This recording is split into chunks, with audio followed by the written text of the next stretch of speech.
ಮತ್ತು ಅಕಾಡೆಮಿಯ ಅಧ್ಯಕ್ಷರು ಮತ್ತು ಆ ಬಳಗಕ್ಕೆ ನಾಡಿನ ಸಹೃದಯ ಲೋಕಕ್ಕೆ ಕೃತಜ್ಞತೆಗಳನ್ನು ಅರ್ಪಿಸಿ ನನಗೆ ತಿಳಿದ ಒಂದೆರಡು ಮಾತುಗಳನ್ನು ಅಷ್ಟೇ ಹಂಚಿಕೊಳ್ಳೋಕ್ಕೆ ಇಷ್ಟಪಡ್ತೇನೆ. ಚಂದ್ರಿಕಾ ಮೇಡಮ್ ಅವರು ಬಹಳ ಪ್ರೀತಿಯಿಂದ, ನಾವು ಅವರ ಸ್ನೇಹಿತರು, ಒಂದು ವಿಶ್ವಾಸದಿಂದ ತುಂಬ ಅಭಿಮಾನದ ಮಾತುಗಳನ್ನು ಆಡಿದ್ದಾರೆ. ನಾನು ಆ ಗುಣಗಳನ್ನು ನಂಬಿಲ್ಲ. ನನ್ನಲ್ಲಿ ತುಂಬ ಅಳುಕಿದೆ, ತುಂಬ ಯಾತನೆ ಇದೆ. ಅದಕ್ಕೆ ಕಾರಣ ಚಿನ್ನಸ್ವಾಮಿ ಸರ್ ಮಾತಾಡಿದ ಮೇಲೆ ಒಡ್ಗೇರಿ ಅವರು ಎಷ್ಟು ಚೆನ್ನಾಗಿ ಮಂಡಿಸಿದರು ಅಂದರೆ ಒಳನೋಟಗಳು ಅಲ್ಲಿದ್ವು.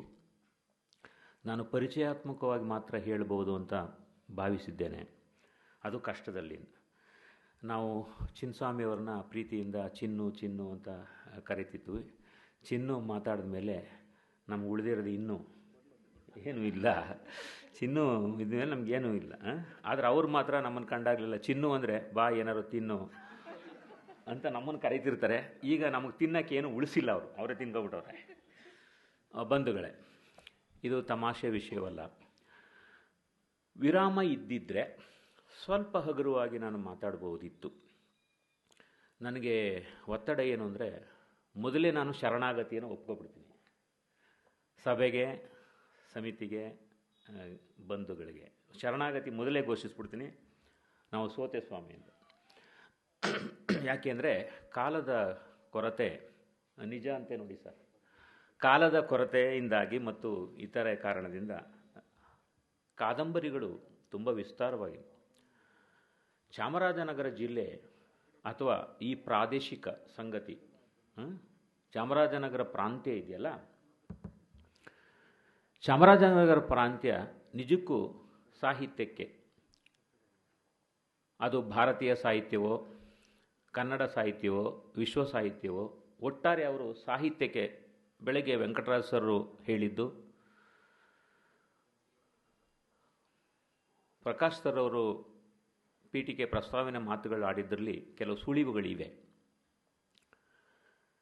ವಿಶ್ವ ಸಾಹಿತ್ಯಕ್ಕೆ ಅಂತ ನಂದುಕೊಳ್ಳೋಣ. ಯಾಕಂದರೆ ಸಾಹಿತ್ಯಕ್ಕೆ ಅಂತ ಬಂದ ಮೇಲೆ ಅದು ಲೋಕಕ್ಕೆ ಸಮರ್ಪಣೆ, ಲೋಕಾರ್ಪಣೆ ಅಂತಾರಲ್ಲ ಹಾಗೆ. ಸಾಹಿತ್ಯಕ್ಕೆ ಚಾಮರಾಜನಗರ ಒಂದು ವಿಶಿಷ್ಟವಾದಂಥ ಸಂಗತಿಗಳು ಮತ್ತು ಸಾಹಿತ್ಯಿಕ ಸಂಪತ್ತಿಯನ್ನು ಕೊಟ್ಟಿದೆ ಅನ್ನೋದು ಅಭಿಮಾನದ ಹೆಮ್ಮೆಯ ವಿಷಯ. ಎಷ್ಟು ಕಾದಂಬರಿ, ನೂರಾರು ಕಾದಂಬರಿಗಳಿವೆ. ಅದರಲ್ಲಿ ನಾನು ಬಹಳಷ್ಟನ್ನು ಓದಕ್ಕೆ ಸಾಧ್ಯವಾಗಿಲ್ಲ.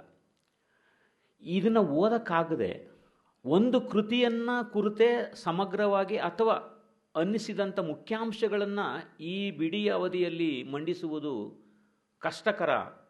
ಆದ್ರೂ ಈ ಚಾಮರಾಜನಗರ ಪ್ರಾಂತ್ಯ, ಈಗ ಬೇರೆ ಅವರು ಮೈಸೂರು ಎಲ್ಲವನ್ನೂ ಸೇರಿಸ್ಕೊಂಡಿರೋದ್ರಿಂದ ಯಾವ ಕಥೆಯ ಕಾದಂಬರಿಗಳ ಬಗೆಗೆ ಯಾವ ಕೃತಿಕಾರರು ಕಾದಂಬರಿಕಾರರ ಮೇಲೆ ಗಮನ ಇಟ್ಟು ಯಾವ ಕೃತಿಯನ್ನು ಆಧರಿಸಿ ಮಾತಾಡೋದು ತೊಡಕಿನ ವಿಷಯ ಮತ್ತು ಸಂದಿಗ್ಧತೆ ತಂದಿದೆ. ಹಾಗಾಗಿ ನಾನು ಈಗ ನೆನಪಾಗುವ ಸ್ಥೂಲ ಅಂಶಗಳನ್ನು ಮಾತ್ರ, ಕೆಲವು ಪರಿಚಯಾತ್ಮಕ ಸಂಗತಿಗಳನ್ನು ಮಾತ್ರ ಮಾತಾಡ್ತೇನೆ. ಅಕಸ್ಮಾತ್ ಏನಾದರೂ ಪ್ರಶ್ನೆಗಳು ಬಂದರೆ ಅಲ್ಲಿ ಕೆಲವು ಒಳಹುಗಳು, ಸುಳಿವುಗಳು ಸಿಗಬಹುದು ಅಂತ ನಾನು ಅಂದುಕೊಳ್ತೇನೆ. ಕಾದಂಬರಿ ಕ್ಷೇತ್ರದಲ್ಲಿ ಚಾಮರಾಜನಗರ ಜಿಲ್ಲೆ ಅಪರೂಪದ ಸಂಗತಿಗಳನ್ನು ನೀಡಿದೆ ಎಂಬುದು ನನ್ನ ಭಾವನೆ. ನನ್ನ ಕಡಿಮೆಯ ಓದಿನಲ್ಲೂ ಕೂಡ ಅಪರೂಪದ ಸಂಗತಿಗಳನ್ನು ನೀಡಿದೆ ಅನ್ನೋದು ನನ್ನ ಭಾವನೆ. ವೆಂಕಟರಾಜ್ ಸರ್ ಅವರು ಮಾತಾಡಿದಂತೆ ಕೃತಿಕಾರರ ಕೃತಿಗಳನ್ನು ಉಲ್ಲೇಖಿಸಿ ಪರಿಚಯ ಮಾಡಿಕೊಳ್ಳೋದು, ಅದರ ಚಾಮರಾಜನಗರ ಪ್ರಾಂತ್ಯ ನಾಡಿಗೆ ಕೊಟ್ಟಿರುವಂಥ ಸ್ಪಿರಿಟ್ ಅಥವಾ ಅಂಶಗಳೇನಿದೆ, ಚೈತನ್ಯದಾಯಕ ಅಂಶಗಳೇನಿದೆ, ಮುಖ್ಯಾಂಶಗಳೇನಿದೆ ಅಂತ ನನಗನ್ನಿಸಿದ್ದನ್ನು ಮಂಡಿಸುವುದು ಇದು ಗೊಂದಲದಲ್ಲಿದೆ. ನಾನು ಎರಡನ್ನೂ ಬೆರೆಸಿ ಸಾಂದರ್ಭಿಕವಾಗಿ ಮಾತಾಡಿದ್ರೆ ದಯವಿಟ್ಟು ಸಹಿಸ್ಕೊಳ್ಳಿ ಅಥವಾ ನನ್ನನ್ನು ಕ್ಷಮಿಸಿದ್ದು. ಕಾದಂಬರಿ ವಿಷಯವನ್ನು ಕುರಿತು ಮಾತನಾಡುವಾಗ ನನಗಂದ್ಕೊಳ್ಳೋದು, ನಾನು ಎರಡು ಕಾದಂಬರಿ ಅಂತ ಅನ್ನಿಸ್ತೇ ಇರುವ ಎರಡು ಮುಖ್ಯ ಕೃತಿಗಳನ್ನು ನಾನು ಸೇರಿಸ್ಕೊಂಡಿದ್ದೇನೆ.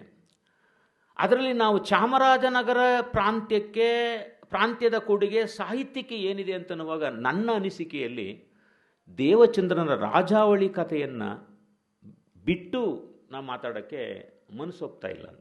ಅದು ಕಾದಂಬರಿನ ಅಲ್ಲ, ಆದರೆ ಆ ಕೃತಿ ನಾಡಿಗೆ ಕೊಟ್ಟಿರುವಂಥ ಕೊಡುಗೆ, ಕರ್ನಾಟಕ ಮತ್ತು ಭಾರತೀಯ ಸಾಹಿತ್ಯಕ್ಕೆ ಸೇರಿಸಿರುವ ಸಾಂಸ್ಕೃತಿಕ ಒಳಹುಗಳು, ಅದೊಂದು ಸಾಂಸ್ಕೃತಿಕ ಕಥನ, ಅದು ಸಾಂಸ್ಕೃತಿಕ ಚಿಂತನೆಗಳು ಒಳಹುಗಳಿರ್ತಕ್ಕಂಥ ಒಂದು ವಿಶಿಷ್ಟವಾದ ಕೃತಿ.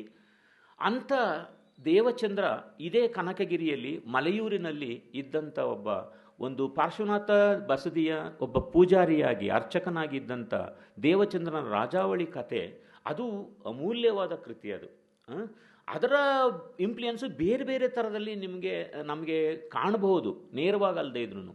ಆ ರೀತಿ ಅದನ್ನು ನಾವು ಗಮನಿಸಲೇಬೇಕಾಗಿದೆ. ಅದಾದ ನಂತರ ನನಗನ್ಸೋದು, ಬೆಳಗ್ಗೆ ಹೇಳಿದಂಥ ವೆಂಕಟರಾಜವರು ಸ್ಥಾಪಿಸಿದ ಮಾಡಿದ್ದುಣ್ಣ ಮಹಾರಾಯ ಚಾಮರಾಜನಗರ ಸಂಗತಿಗಳನ್ನು ಚಾರಿತ್ರಿಕವಾಗಿ ಈ ಕೃತಿಗಳಲ್ಲಿ, ಕಾದಂಬರಿಗಳಲ್ಲಿ ಮುಖ್ಯವಾದ ಚಾಮರಾಜನಗರ ಏನು ಕೊಟ್ಟಿದೆ ಅನ್ನೋದಕ್ಕೆ ಚಾರಿತ್ರಿಕ ಸಂಗತಿಗಳನ್ನು, ಚಾರಿತ್ರಿಕ ದಾಖಲೆಗಳನ್ನು, ಚಾರಿತ್ರಿಕ ವ್ಯಕ್ತಿಗಳನ್ನು ಪರಿಚಯಿಸಿರುವಂಥ ಒಂದು ವಿಶಿಷ್ಟ ಬಗೆ, ಅದು ಕನ್ನಡ ನಾಡಿಗೆ ಸಾಹಿತ್ಯಕ್ಕೆ ಕೊಟ್ಟಿರುವ ಒಂದು ವಿಶೇಷ ಕೊಡುಗೆ. ಅದು ಚಾಮರಾಜನಗರದಲ್ಲಿ ಇದೆ. ಚಾಮರಾಜನಗರ ಜಿಲ್ಲೆಯ ಕಾದಂಬರಿಕಾರರು ಅಥವಾ ಸಾಹಿತಿಗಳು ಆ ಮಹತ್ವದ ಪಾತ್ರವನ್ನು ವಹಿಸಿದ್ದಾರೆ ಅಂಥ ಒಂದು ಸಂಗತಿಗಳು ಇದ್ದಾವೆ. ಅದರಿಂದಾಗಿ ಅದು ಒಂದು ಮುಖ್ಯ ಅಂಶ. ಚಾರಿತ್ರಿಕ ಸಂಗತಿಗಳನ್ನು ಚಾಮರಾಜನಗರ ಪ್ರಾಂತ್ಯದಿಂದ ಕನ್ನಡ ಸಾಹಿತ್ಯ ಲೋಕಕ್ಕೆ ಅಥವಾ ಚರಿತ್ರೆಗೆ ಕೊಟ್ಟಿರುವಂಥ ವಿಶೇಷತೆ ಅನ್ನೋದು ಅಲ್ಲಿ ಇದೆ. ಅದು ಹಾಗಾಗಿ ಅದನ್ನು ನಾವು ಮರೆಯೋಕ್ಕೆ ಸಾಧ್ಯವಿಲ್ಲ. ಈಗ MS ಪುಟ್ಟಣ್ಣ ಅವರು ಚಾಮರಾಜನಗರ ಪ್ರಾಂತ್ಯದ ಅಲ್ಲವಾದರೂ ಕೂಡ ಆ ಅಂಶ ಮೊದಲಿಗೆ ಸುಮಾರು 180 ವರ್ಷಗಳ ಅಥವಾ 160 ವರ್ಷಗಳ ಹಿಂದಿನ ಸಂಗತಿಗಳು ದಾಖಲೆಯಾಗಿರೋದನ್ನು ವೆಂಕಟರಾಜ್ ಹೇಳಿದ, ನಾನು ಪುನರಾವರ್ಸೋದಿಲ್ಲ, ಯಾಕಂದ್ರೆ ಟೈಮ್ ಇಲ್ಲ. ಅದು ನಾವು ಗಮನಿಸಬೇಕು. ಇನ್ನು ನಮಗೆ ಕೆ ಪ್ರಭುಶಂಕರ ಅವರ ಪ್ರೇಮ ಭಿಕ್ಷು ಕಾದಂಬರಿ ಇದೆಯಲ್ಲ ನೋಡಿ, ಅದು ಆಶ್ಚರ್ಯ. ಇದು ಇಲ್ಲಿ ಇರೋರು ಮಹಾಮಾನವತಾವಾದಿ ಚೇತನಗಳನ್ನು ನೆನೆಸ್ಕೊಂಡಿರೋದು, ಅದನ್ನು ಕಥನವಾಗಿ ಕಟ್ಟಿರುವುದು, ಅದನ್ನು ಭಾಷಿಕವಾಗಿ ದಾಖಲಿಸಿರುವಂಥ ಮಹತ್ವದ ಕೆಲಸ ಚಾಮರಾಜನಗರ ನೆಲೆಯಿಂದ ಆಗಿರುವುದನ್ನು ನಾವೊಂದು ಮುಖ್ಯವಾಗಿ ಗಮನಿಸಬೇಕು ಅಂತ ಅಂದ್ಕೊಳ್ತೇನೆ. ಅವರು ಈ ಕನ್ನಡದಲ್ಲಿ ಭಾವಗೀತೆ ಅನ್ನೋ ಪ್ರಬಂಧ ಇರ್ಬೋದು, ಲಲಿತ ಪ್ರಬಂಧಗಳ ಸಾಹಿತ್ಯಕ್ಕೆ ಶ್ರೋತ್ರೆ ಕೊಟ್ಟಿರ್ತಕ್ಕ ಇವರೇನೆ ಅಭಿನವದವರು ಪ್ರಕಟಿಸಿದ್ದಾರೆ. ಅವರು ಅದಲ್ಲದೆ ಅವರು ಬುದ್ಧ ನಾಟಕ ಚಕ್ರ ಇದೆಯಲ್ಲ, ಅದು ಆ ಬುದ್ಧನ ಮೇಲೆ ಮಾಡಿರ್ತಕ್ಕ ಅವರ ಬೆರಗು ಅಂತಕ್ಕಂಥ ಒಂದು ವಿಶ್ಲೇಷಣಾತ್ಮಕವಾದಂಥ ಒಂದು ಕೃತಿ, ಸಣ್ಣದು ಪುಟಾಣಿ ಅದು. ಅದಕ್ಕಿಂತ ಪ್ರೇಮ ಭಿಕ್ಷು ಆ ಬುದ್ಧನ ಕಾರುಣ್ಯದ ಮಹಾಮೇರು ವ್ಯಕ್ತಿತ್ವದ ದಾಖಲೆಯನ್ನು ಅವ್ರು ಕೊಟ್ಟಿರ್ತಕ್ಕಂಥ ಒಂದು ವಿಶೇಷತೆ ಭಾಳ ಚೆನ್ನಾಗಿದೆ. ಆ ಎಷ್ಟು ಸುಂದರ ಸುಲಲಿತ ಚಂದ ಕನ್ನಡ ಭಾಷೆ ಇದೆಯಲ್ಲ, ಅದು ಕೂಡ ನಗರದಿಂದ ನಗರ ಪ್ರಾಂತ್ಯದಿಂದ ಬಂದಿರೋದು ಕನ್ನಡ ನಾಡಿಗೆ ವಿಶೇಷವಾದ ಈ ಕನ್ನಡದ ಸೊಗಸು ಇದೆಯಲ್ಲ, ಕನ್ನಡದ ಗುಣ ಇದೆಯಲ್ಲ, ನಾದ ಲಯ ಚಿನ್ನಸ್ವಾಮಿಯವರು, ಪ್ರಕಾಶ್ ಅವರು ಜ್ಞಾಪಿಸಿದಂತೆ ಅಥವಾ ವೆಂಕಟರಾಜ್ ಅವರು ಜ್ಞಾಪಿಸಿದಂತೆ ಅದು ಒಂದು ಅತಿಶಯ ಅಂತ ನಾನು ಅಂದ್ಕೊಳ್ತೀನಿ. ನಾನು ಸುಮಾರು ಒಂದಷ್ಟು ಓದಿರೋ ಹಿನ್ನೆಲೆಯಲ್ಲಿ ಈ ನಾದ ಗುಣ, ಈ ಲಯ ಸ್ವರೂಪ, ಈ ಮಾಧುರ್ಯ, ಈ ಸೊಗಸು ಕನ್ನಡ ಭಾಷೆಯ ಅದನ್ನು ಸಾಹಿತ್ಯಕ್ಕೆ ದಾರಿ ಎರೆದಿರೋದಿದೆಯಲ್ಲ, ಅದು ಈ ಪ್ರಾಂತ್ಯದ ಗುಣ ಅಂತ. ಹಾಗಾಗಿ ಪ್ರಭುಶಂಕರ್ ಅವರ ಆ ತಿಳಿಯಾದ ಭಾಷೆ ಇದೆಯಲ್ಲ ಚೆನ್ನಾಗಿದೆ. ಮತ್ತು ಅದು ಕೂಡ ಸಂಭಾಷಣಾತ್ಮಕವಾಗಿ ಸುಮಾರು, ಉದಾಹರಣೆ ಅಂಗುಲಿ ಮಾಲನ ಭೇಟಿ ಇರ್ಬೋದು, ಇನ್ನಿತರ ಸಂದರ್ಭಗಳಿರ್ಬೋದು, ಅದೆಷ್ಟು ಸ್ವಾರಸ್ಯಕರವಾಗಿ ಕಾವ್ಯಾತ್ಮಕವಾಗಿ ಎಷ್ಟು ಕಟ್ಟುವಂಥ ಒಂದು ಕೌಶಲ ಆ ಪ್ರೇಮ ಭಿಕ್ಷುವಿನಲ್ಲಿ ಇದೆ. ಅದನ್ನು ನಾವು ಅದಕ್ಕಿಂತ ನೀವು ಮುಂದೆ ಬಂದಾಗ ನಾವು ಗಮನಿಸ್ಬೋದು ಬೇಕಾದಷ್ಟು ಸಂಗತಿಗಳಿವೆ. ಇದರಲ್ಲಿ ಈ ದೇವನೂರು ಮಹಾದೇವ ಅವರ ಒಂದು ಸಂಗತಿಯನ್ನು ನಾವು ಬಿಡೋ ಹಾಗೆ ಇಲ್ಲ. ನಾನು ಚಾಮರಾಜನಗರ ಪ್ರಾಂತ್ಯದ ಅಲ್ಲವಲ್ಲ, ಈಗ ಅವ್ರು ಬಿಟ್ಬಿಡೋಣ ಅಂತ ನಾನು ಅಂದ್ಕೊಂಡಿದ್ದೆ. ದೇವನೂರು ಮಹಾದೇವ ಏನಿಲ್ಲ, ಅದು ಚಾಮರಾಜನಗರ ತಾಲೂಕು ಗಡಿಯ ಆಚೆ ಈಚೆ ಇದೆ, ಅಷ್ಟೇ ಅದು ಅವ್ರು ಈ ಕಡೆ. ಅದಕ್ಕೇ ಕರ್ನಾಟಕ ಕನ್ನಡ ನಾಡು ದೇವನೂರವರನ್ನು, ಕನ್ನಡ ನಾಡು ದೇವನೂರವರನ್ನು ಚಾಮರಾಜನಗರದ ಭಾಷೆಯಲ್ಲಿ ಬರೆದಿದ್ದಾರೆ ಅನ್ನೋದು ಹೆಚ್ಚು ಪ್ರಚಲಿತ. ಆದರೆ ಅಲ್ಲಿ ಅದು ವ್ಯತ್ಯಾಸ ಇದೆ, ಅದು ಬೇರೆ ಮಾತು. ಆದರೆ ದೇವನೂರವರು ಈಗಾಗಲೇ ಕನ್ನಡ ಜಗತ್ತಿಗೆ ಗೊತ್ತಿರೋದ್ರಿಂದ ನಾನು ಅದನ್ನು ಹೆಚ್ಚು ವಿವರಿಸೋಕೆ ಹೋಗೋದಿಲ್ಲ. ಅದನ್ನೇ ಬೇಕಾದಷ್ಟು ಗಂಟೆಗಟ್ಟಲೆ, 2 ಗಂಟೆ, ವಾರಗಟ್ಟಲೆ ಮಾತಾಡ್ಬೋದು. ದೇವನೂರ ಮಹಾದೇವರ ಒಂದು ಕಥನ ಕೌಶಲ ಮತ್ತು ಸಾಹಿತ್ಯಿಕವಾದ ಅಭಿವ್ಯಕ್ತಿ ಸ್ವರೂಪ ಇದೆಯಲ್ಲ, ಅದೊಂದು ಅದ್ಭುತವಾದ ಕನ್ನಡ ಅದು ಅದೇನೇ ಅವರ ವಿಶೇಷತೆ ಅನ್ನೋದು. ಕಥೆಯ ವಸ್ತು ಮತ್ತು ಅದು ಪ್ರತಿಪಾದಿಸುವ ಸಂಗತಿ ಮೌಲ್ಯಗಳಿಗಿಂತ ಅದರ ನಾದ ಗುಣ ಇದೆಯಲ್ಲ, ಲಯ ಇದೆಯಲ್ಲ, ಅದು ಅದರ ವಿಶೇಷ. ನನ್ನ ಪ್ರಕಾರ ಅದು ಕನ್ನಡದ ಮೂಲ ಗುಣ. ಅದು ದೇವನೂರು ಮಹಾದೇವರು ಬಳಸುವಂಥ ಹೆಚ್ಚು ಗಮನಾರ್ಹವಾದ ಸಂಗತಿ ಇರೋದು ಕನ್ನಡದ ನಾದಗುಣ, ನಾದಾತ್ಮಕವಾದಂಥ ನುಡಿ, ಲಯ, ಭಾಷೆ ಮಾಧುರ್ಯ, ಅದರಿಂದನೇ ಅವ್ರಿಗೆ ಆ ನಿರೂಪಣೆಯಲ್ಲಿರುವಂಥ ಈ ಲಯಗಾರಿಕೆಯ ನಾದಗುಣದಿಂದಲೇ ಅದು ಅತಿಶಯವಾಗಿರೋದು. ಅದು ಕನ್ನಡ ಭಾಷೆಗಿರುವ ಮೂಲ ಗುಣ. ಅದು ನಮ್ಮ ಕನ್ನಡ ಛಂದಸ್ಸಿದೆಯಲ್ಲ, ಆ ಕನ್ನಡ ಛಂದಸ್ಸು ಅದು ಮಾತ್ರ ಛಂದಸ್ಸು ಅಲ್ಲ, ಅಕ್ಷರ ವೃತ್ತದ್ದು ಅಲ್ಲ. ಅದು ನಮ್ಮದು ಅಂಶಗಣಕ್ಕೆ ಸಂಬಂಧಪಟ್ಟದ್ದು, ನಾದಕ್ಕೆ ಸಂಬಂಧಪಟ್ಟದ್ದು. ಆ ಲಯಗಾರಿಕೆ ವಿಶೇಷವಾಗಿ ಮಹಾದೇವರಲ್ಲಿರೋದ್ರಿಂದ ಅದು ದ್ರಾವಿಡ ಭಾಷೆಗೆ ಸಂಬಂಧಪಟ್ಟದ್ದಾದ್ದರಿಂದ ಅದಕ್ಕೆ ಹೆಚ್ಚು ಈ ನಾದಾತ್ಮಕ ಗುಣ ಇದೆ. ಅದು ಬಹಳ ದೊಡ್ಡ ವಿಷಯ ಅದು. ಆಮೇಲೆ ಅವರು ಬಳಸುವಂಥ ಪದಗಳು, ನಿರೂಪಣಾ ಶೈಲಿಗಳು ಇತ್ಯಾದಿಗಳು. ಅವರು ದಲಿತ ಚಿತ್ರಣವನ್ನು ಬೇರೊಂದು ಬಗೆಯ ವಿಶೇಷ ಆಯಾಮದಲ್ಲಿ ಅವರು ಕೊಟ್ಟಿರ್ತಕ್ಕಂಥದ್ದು. ಅವರ ಬಡತನ, ಹಸಿವು, ಅಸ್ಪೃಶ್ಯತೆ, ಯಾತನೆ ಮತ್ತು ಅದರ ಆಚೆಗೂ ಇರುವ ಮಾನವೀಯ ಸಂಬಂಧಗಳ ಅದ್ಭುತವಾದ ಗುಣವನ್ನು ಮಹಾದೇವರ ಸಾಹಿತ್ಯದಲ್ಲಿ ಅದೇ ಅವರ ಉದ್ದೇಶ. ಅಲ್ಲಮನ ವಚನದಲ್ಲಿ ಬರುವ ಬೆಟ್ಟದ ನೆಲ್ಲಿಕಾಯಿಗೂ ಸಮುದ್ರದ ಉಪ್ಪಿಗೂ ಇರುವ ಸಂಬಂಧವು, ಗುಹೇಶ್ವರನಿಗೂ ನಮಗೂ ಇರತಕ್ಕಂಥ ಸಂಬಂಧವು ಏನು ಅನ್ನುವ ಈ ಸಂಬಂಧದ ಅತಿಶಯ ವಿಶ್ಲೇಷಣೆಯ ಗಾಢ ರೂಪಗಳು ಅವರಲ್ಲಿದೆ. ಅದ್ರ ಕಡೆ ನಾನು ಹೋಗಲ್ಲ, ಯಾಕೆಂದರೆ ಮಹಾದೇವರ ಬಗ್ಗೆ ಭಾಳ ಜನಕ್ಕೆ ಗೊತ್ತಿದೆ. ನಾನು ಮಾತಾಡಬೇಕಾದ ವಿಷಯಗಳು ಬೇರೆ ಇದೆ. ಹೀಗಾಗಿ ಇಂಥ ಒಂದು ನಾದಾತ್ಮಕ ಗುಣದ ಒಂದು ವಿಶಿಷ್ಟ ಕಲೆ ಇದೆ. ಮಹಾದೇವರು ಹೇಗೆ ಅಂತಂದರೆ, ಚಿನ್ನಸ್ವಾಮಿಯವರು ಮತ್ತು ಬೇರೆಯವರು ದಾಖಲಿಸಿದಂತೆ ಮಹಾದೇವರ ಗಾಢ ಪ್ರಭಾವ ಅನ್ನೋದು ಅನಂತರದ ಎಲ್ಲ ಬರಹಗಾರರ ಮೇಲಿದೆ. ಅದೊಂದು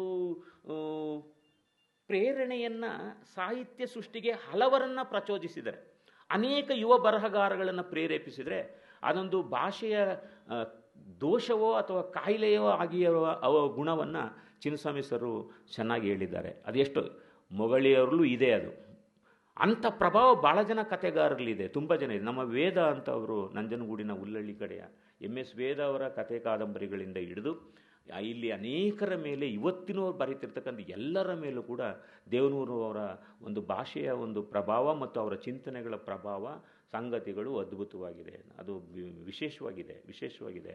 ಆ ಥರದವು ಇದೆ. ಅದು ಒಂಥರ ದೋಷವೂ ಹೌದು. ಆದರೆ ಅವರ ಒಂದು ಕಥೆಯ ಸಾಹಿತ್ಯದ ಪ್ರಭಾವ, ಚಿಂತನೆಗಳ ಪ್ರಭಾವ ಅನ್ನೋದು ಅನೇಕ ಯುವ ಸಾಹಿತ್ಯ ಪ್ರತಿಭೆಗಳಿಗೆ ಬರೆಯೋದಕ್ಕೆ ಪ್ರೇರಣೆ ಮಾಡಿ ಇಷ್ಟೊಂದು ಸಾಹಿತ್ಯಿಕ ಭಾಷಾ ಸಂಪತ್ತಿಯನ್ನು ಸೃಷ್ಟಿ ಮಾಡೋದಕ್ಕೆ ಅವರು ಸಹಾಯ ಮಾಡಿದ್ದಾರೆ ಅನ್ನೋದು ಭಾಳ ಮುಖ್ಯವಾದ ವಿಷಯ. ಹೀಗಾಗಿ ದೇವನೂರವ್ರನ್ನ ಬಿಟ್ಟು ನಾವು ಮಾತಾಡೋದಾದರೆ ಅದಕ್ಕೆ ನಾವು ಗಮನಿಸಬೇಕಾದದ್ದು ಈ ಮಲೆಯೂರು ಗುರುಸ್ವಾಮಿಯವರಿದ್ದಾರಲ್ಲ, ಈ ನೆನಪಿಸಿಕೊಳ್ಳಬಹುದಾದ ಒಬ್ಬ ಮಹಾ ದೈತ್ಯ ಪ್ರತಿಭೆ ಇನ್ನೊಂದು ರೂಪ ಅದು ಮಲೆಯೂರು ಗುರುಸ್ವಾಮಿಯವರು. ಅವರ ಕ್ಷೇತ್ರದ ತುಡಿತಗಳು ಬೇಕಾದಷ್ಟು ಆಯಾಮಗಳಿವೆ. ಆದರೆ ಮುಖ್ಯವಾಗಿ ನಾನು ತಗೊಳ್ತಕ್ಕಂಥದ್ದು, ಮಲೆಯೂರು ಗುರುಸ್ವಾಮಿ ಸರ್ ಅವರು ಕಾದಂಬರಿಗಳನ್ನು ಸೃಷ್ಟಿಸಿರುವಲ್ಲಿ 6-7 ಮುಖ್ಯ ಕಾದಂಬರಿಗಳು ಇವೆ. ಅವು ಬಹುಪಾಲು ಚಾರಿತ್ರಿಕ. ಯಾಕೋ ಅವರಿಗೆ ಚರಿತ್ರೆಯ ವಸ್ತುಗಳ ಮೇಲೆ ಚಾರಿತ್ರಿಕ ವ್ಯಕ್ತಿಗಳನ್ನು ಜೀವಂತಗೊಳಿಸುವಂಥ, ಕನ್ನಡ ನಾಡಿನಲ್ಲಿ ಸಾಹಿತ್ಯ ಮೂಲಕ ಜೀವಂತಗೊಳಿಸುವಂಥ ಒಂದು ಅದ್ಭುತ ಕಥನಗಾರಿಕೆ. ಮಲೆಯೂರವರ ಸಾಧ್ಯತೆ ಮತ್ತು ದೋಷ ಏನು ಅಂತಂದರೆ, ತಾವು ಅಂದುಕೊಂಡದನ್ನ ಅದ್ಭುತ ಕಲಾಕೌಶಲದಿಂದ ಜೀವಂತವಾಗಿ ಕಟ್ಟಿಕೊಡುವಂಥ, ನಿಮ್ಮೆದುರುಗಡೆ ಈಗ ಮಾತನಾಡುತ್ತಿರುವ ಹಾಗೆ ಪಾತ್ರಗಳ ಸೃಷ್ಟಿ ಮಾಡಿ ಚಿತ್ರಣವನ್ನು ನಿರೂಪಿಸುವ ಒಂದು ಕಥನ ಕೌಶಲ ಅಥವಾ ಕಥೆಗಾರಿಕೆಯ ಪ್ರತಿಭೆ ಮಲೆಯೂರವ್ರಿಗಿದೆ. ಆದರೆ ಸಮಸ್ಯೆ ಅವ್ರು ಏನಂತಂದರೆ, ಯಾವುದೇ ವರ್ತಮಾನದ ಸಂಗತಿಗಳನ್ನು ಅವರು ಮುಟ್ಟಕ್ಕೆ ಹೋಗಿಲ್ಲ. ಅವರು ಹೆಚ್ಚು 100 ಅಥವಾ 75 ವರ್ಷ ಹಿಂದಿನ ಕಥೆಗಾರರನ್ನು ಅಥವಾ ವಸ್ತುಗಳನ್ನು ತಗೊಂಡು ಮಾಡಿದ್ದಾರೆ. ಅವರು ಚರಿತ್ರೆಗೆ ಪುಟಕ್ಕೆ ಒಂದು ಟಿಪ್ಪಣಿ ಅನ್ನೋದು ಅವರ ಮೊದಲನೇ ಕಾದಂಬರಿ. ಅನಂತರ ನಮಗೆ ಗಮನಿಸ್ತಕ್ಕಂಥದ್ದು ಅವರ ಅಪ್ರತಿಮ ವೀರ. ಅವರು ಚಾಮರಾಜನಗರಕ್ಕೆ ಸಂಬಂಧಪಟ್ಟಂತೆ ಈ ಚಿಕ್ಕದೇವರಾಜ ಒಡೆಯರು ಇಂಥವರ ಇಲ್ಲೇ ಆಡಿ ಬೆಳೆದವರು, ಈ ಚಾಮರಾಜನಗರಕ್ಕೆ ಸಂಬಂಧಪಟ್ಟವರು ಮತ್ತು ಮೈಸೂರು ಅರಸು ಮನೆತನದ ಒಂದು ಪ್ರಮುಖ ರಾಜನಾಗಿ ವಿಶೇಷವಾಗಿ ಇದು ಮಾಡಿದ ಆ ಚಿಕ್ಕದೇವರಾಜ ಒಡೆಯರ ಕಥನವನ್ನು ಅವರು ತೆರಕಣಾಂಬಿಯಲ್ಲಿ ಇದ್ದರು ಅಂತಾರೆ, ಯಳಂದೂರಲ್ಲಿ ಇದ್ದರು ಅಂತಾರೆ, ನಗರಕ್ಕೆ ಸಂಬಂಧಪಟ್ಟದ್ದು ಅಂತಾರೆ. ಅಂಥ ಚಿಕ್ಕದೇವರಾಜ ಒಡೆಯರ ಒಂದು ಸಂಗತಿಯನ್ನು, ಚರಿತ್ರೆಯ ವಸ್ತುವನ್ನು ಈಗ ನಾವು ನೋಡುತ್ತಿರುವ ಹಾಗೆ ದಟ್ಟವಾಗಿ ಕಟ್ಟಿರುವ ಕಥನ ಕೌಶಲ, ಅದು ಪ್ರತಿಭೆ. ಅದು ಅವರನ್ನೆಲ್ಲ ಇತಿಹಾಸದ ಜೀವಗಳನ್ನು ನಮಗೆ ಸಜೀವವಾಗಿ ಕೊಟ್ಟಿರುವಂಥದ್ದು ಕೂಡ ಒಂದು ಮಹತ್ವದ ಸಂಗತಿ. ಅವರು ಆ ಕೃತಿ ಒಳಗಡೆ ಸಾಹಿತ್ಯ ಕಾರಣ ಸಂಚಿ-ಹೊನ್ನಮ್ಮ, ತಿರುಮಲಾರ್ಯ, ಚಿಕ್ಕದೇವರಾಜರೇ ಒಬ್ಬರು ಸಾಹಿತಿ, ಆ ಕಾಲದ ಷಡಕ್ಷರಿ, ಇಂಥ ಅನೇಕರ ಒಡನಾಟದ ಸಂಗತಿಗಳು, ಸಂಚಿ-ಹೊನ್ನಮ್ಮನ ಸಂಗತಿಗಳು. ಯಳಂದೂರಿಗೆ ಬಂದು ಮಹಾಕವಿ ಷಡಕ್ಷರಿಯನ್ನು ಭೇಟಿ ಮಾಡುವಂಥ ಒಂದು ಅತ್ಯಂತ ಆಪ್ತವಾದ ಚಿತ್ರಣವನ್ನು ಅವರು ಮಲೆಯೂರು ಸರ್ ಮಾಡಿಕೊಡ್ತಾರೆ. ಇದು ಹೇಗೆ ಸಾಧ್ಯ? ಆಶ್ಚರ್ಯ. ಅವರ ಅಲೆಮಾರಿತನ, ಅವರ ಸಾಹಿತ್ಯಿಕ ಪರಿಷತ್ತಿನ ಚಟುವಟಿಕೆಗಳು, ಬೇರೆ ಬೇರೆ ಅಧ್ಯಾಪನ, ಅವರ ಓಡಾಟ, ಇಷ್ಟು ಚೆನ್ನಾಗಿ ಬರೆದಿರುವಂಥ ಅತಿಶಯತೆ ಅಪ್ರತಿಮ ವೀರ ಕೃತಿಯಲ್ಲಿ ಇದೆ. ಧರ್ಮ ಕಾರಣದ ಪ್ರಶ್ನೆ ಈಗ ಹೇಳಿದ್ರಲ್ಲ, ಈ ಮಧ್ಯಕಾಲೀನ ಸಾಹಿತ್ಯ ಮತ್ತು ಮೊನ್ನೆವರೆಗೂ ಅಂದರೆ ಚಿಕ್ಕದೇವರಾಜ ಒಡೆಯರ ಕಾಲ ಆಸುಪಾಸಿನವರೆಗೂ ಜೈನ ಧರ್ಮಕ್ಕೂ ಮತ್ತು ವೀರಶೈವ ಧರ್ಮಕ್ಕೂ ನಡೆದಿರುವ ಈ ಮತೀಯ ಸಂಘರ್ಷಗಳಿದೆಯಲ್ಲ, ಆಶ್ಚರ್ಯ. ಜೈನ ಧರ್ಮ ಅಹಿಂಸೆಯನ್ನು ಬೋಧಿಸೋದು.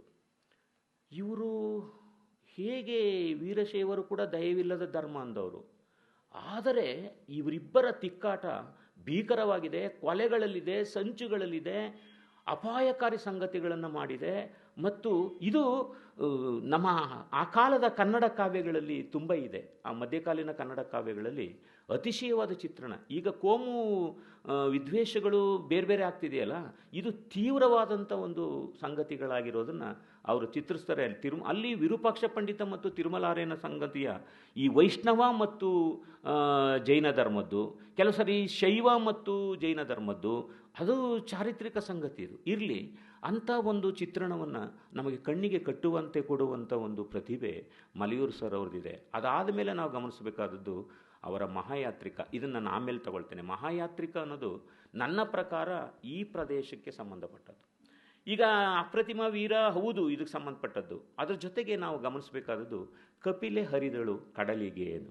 ನಾನು ಮಹಾಯಾತ್ರಿಕ ನೆಕ್ಸ್ಟ್ ಬರ್ತೀನಿ. ನಾನು ಕಪಿಲೆ ಹರಿದಳು ಕಡಲಿಗೆ ಇದೆಯಲ್ಲ, ಕನ್ನಡ ನಾಡು ಅಥವಾ ಭಾರತ ಹೆಮ್ಮೆ ಪಡುವ ಒಬ್ಬ ಮಹಾನ್ ಗಾಯಕಿ, ಒಬ್ಬ ಸಂಗೀತಜ್ಞೆ, ಪರಮ ನರ್ತಕಿ ಆಕೆ, ಶ್ರೇಷ್ಠ ನರ್ತಕಿ, ಎರಡೂ ಕ್ಷೇತ್ರದ ಅದ್ವಿತೀಯ ವ್ಯಕ್ತಿ ಆಕೆ ನಂಜನಗೂಡು ತಿರುಮಲಾಂಬ.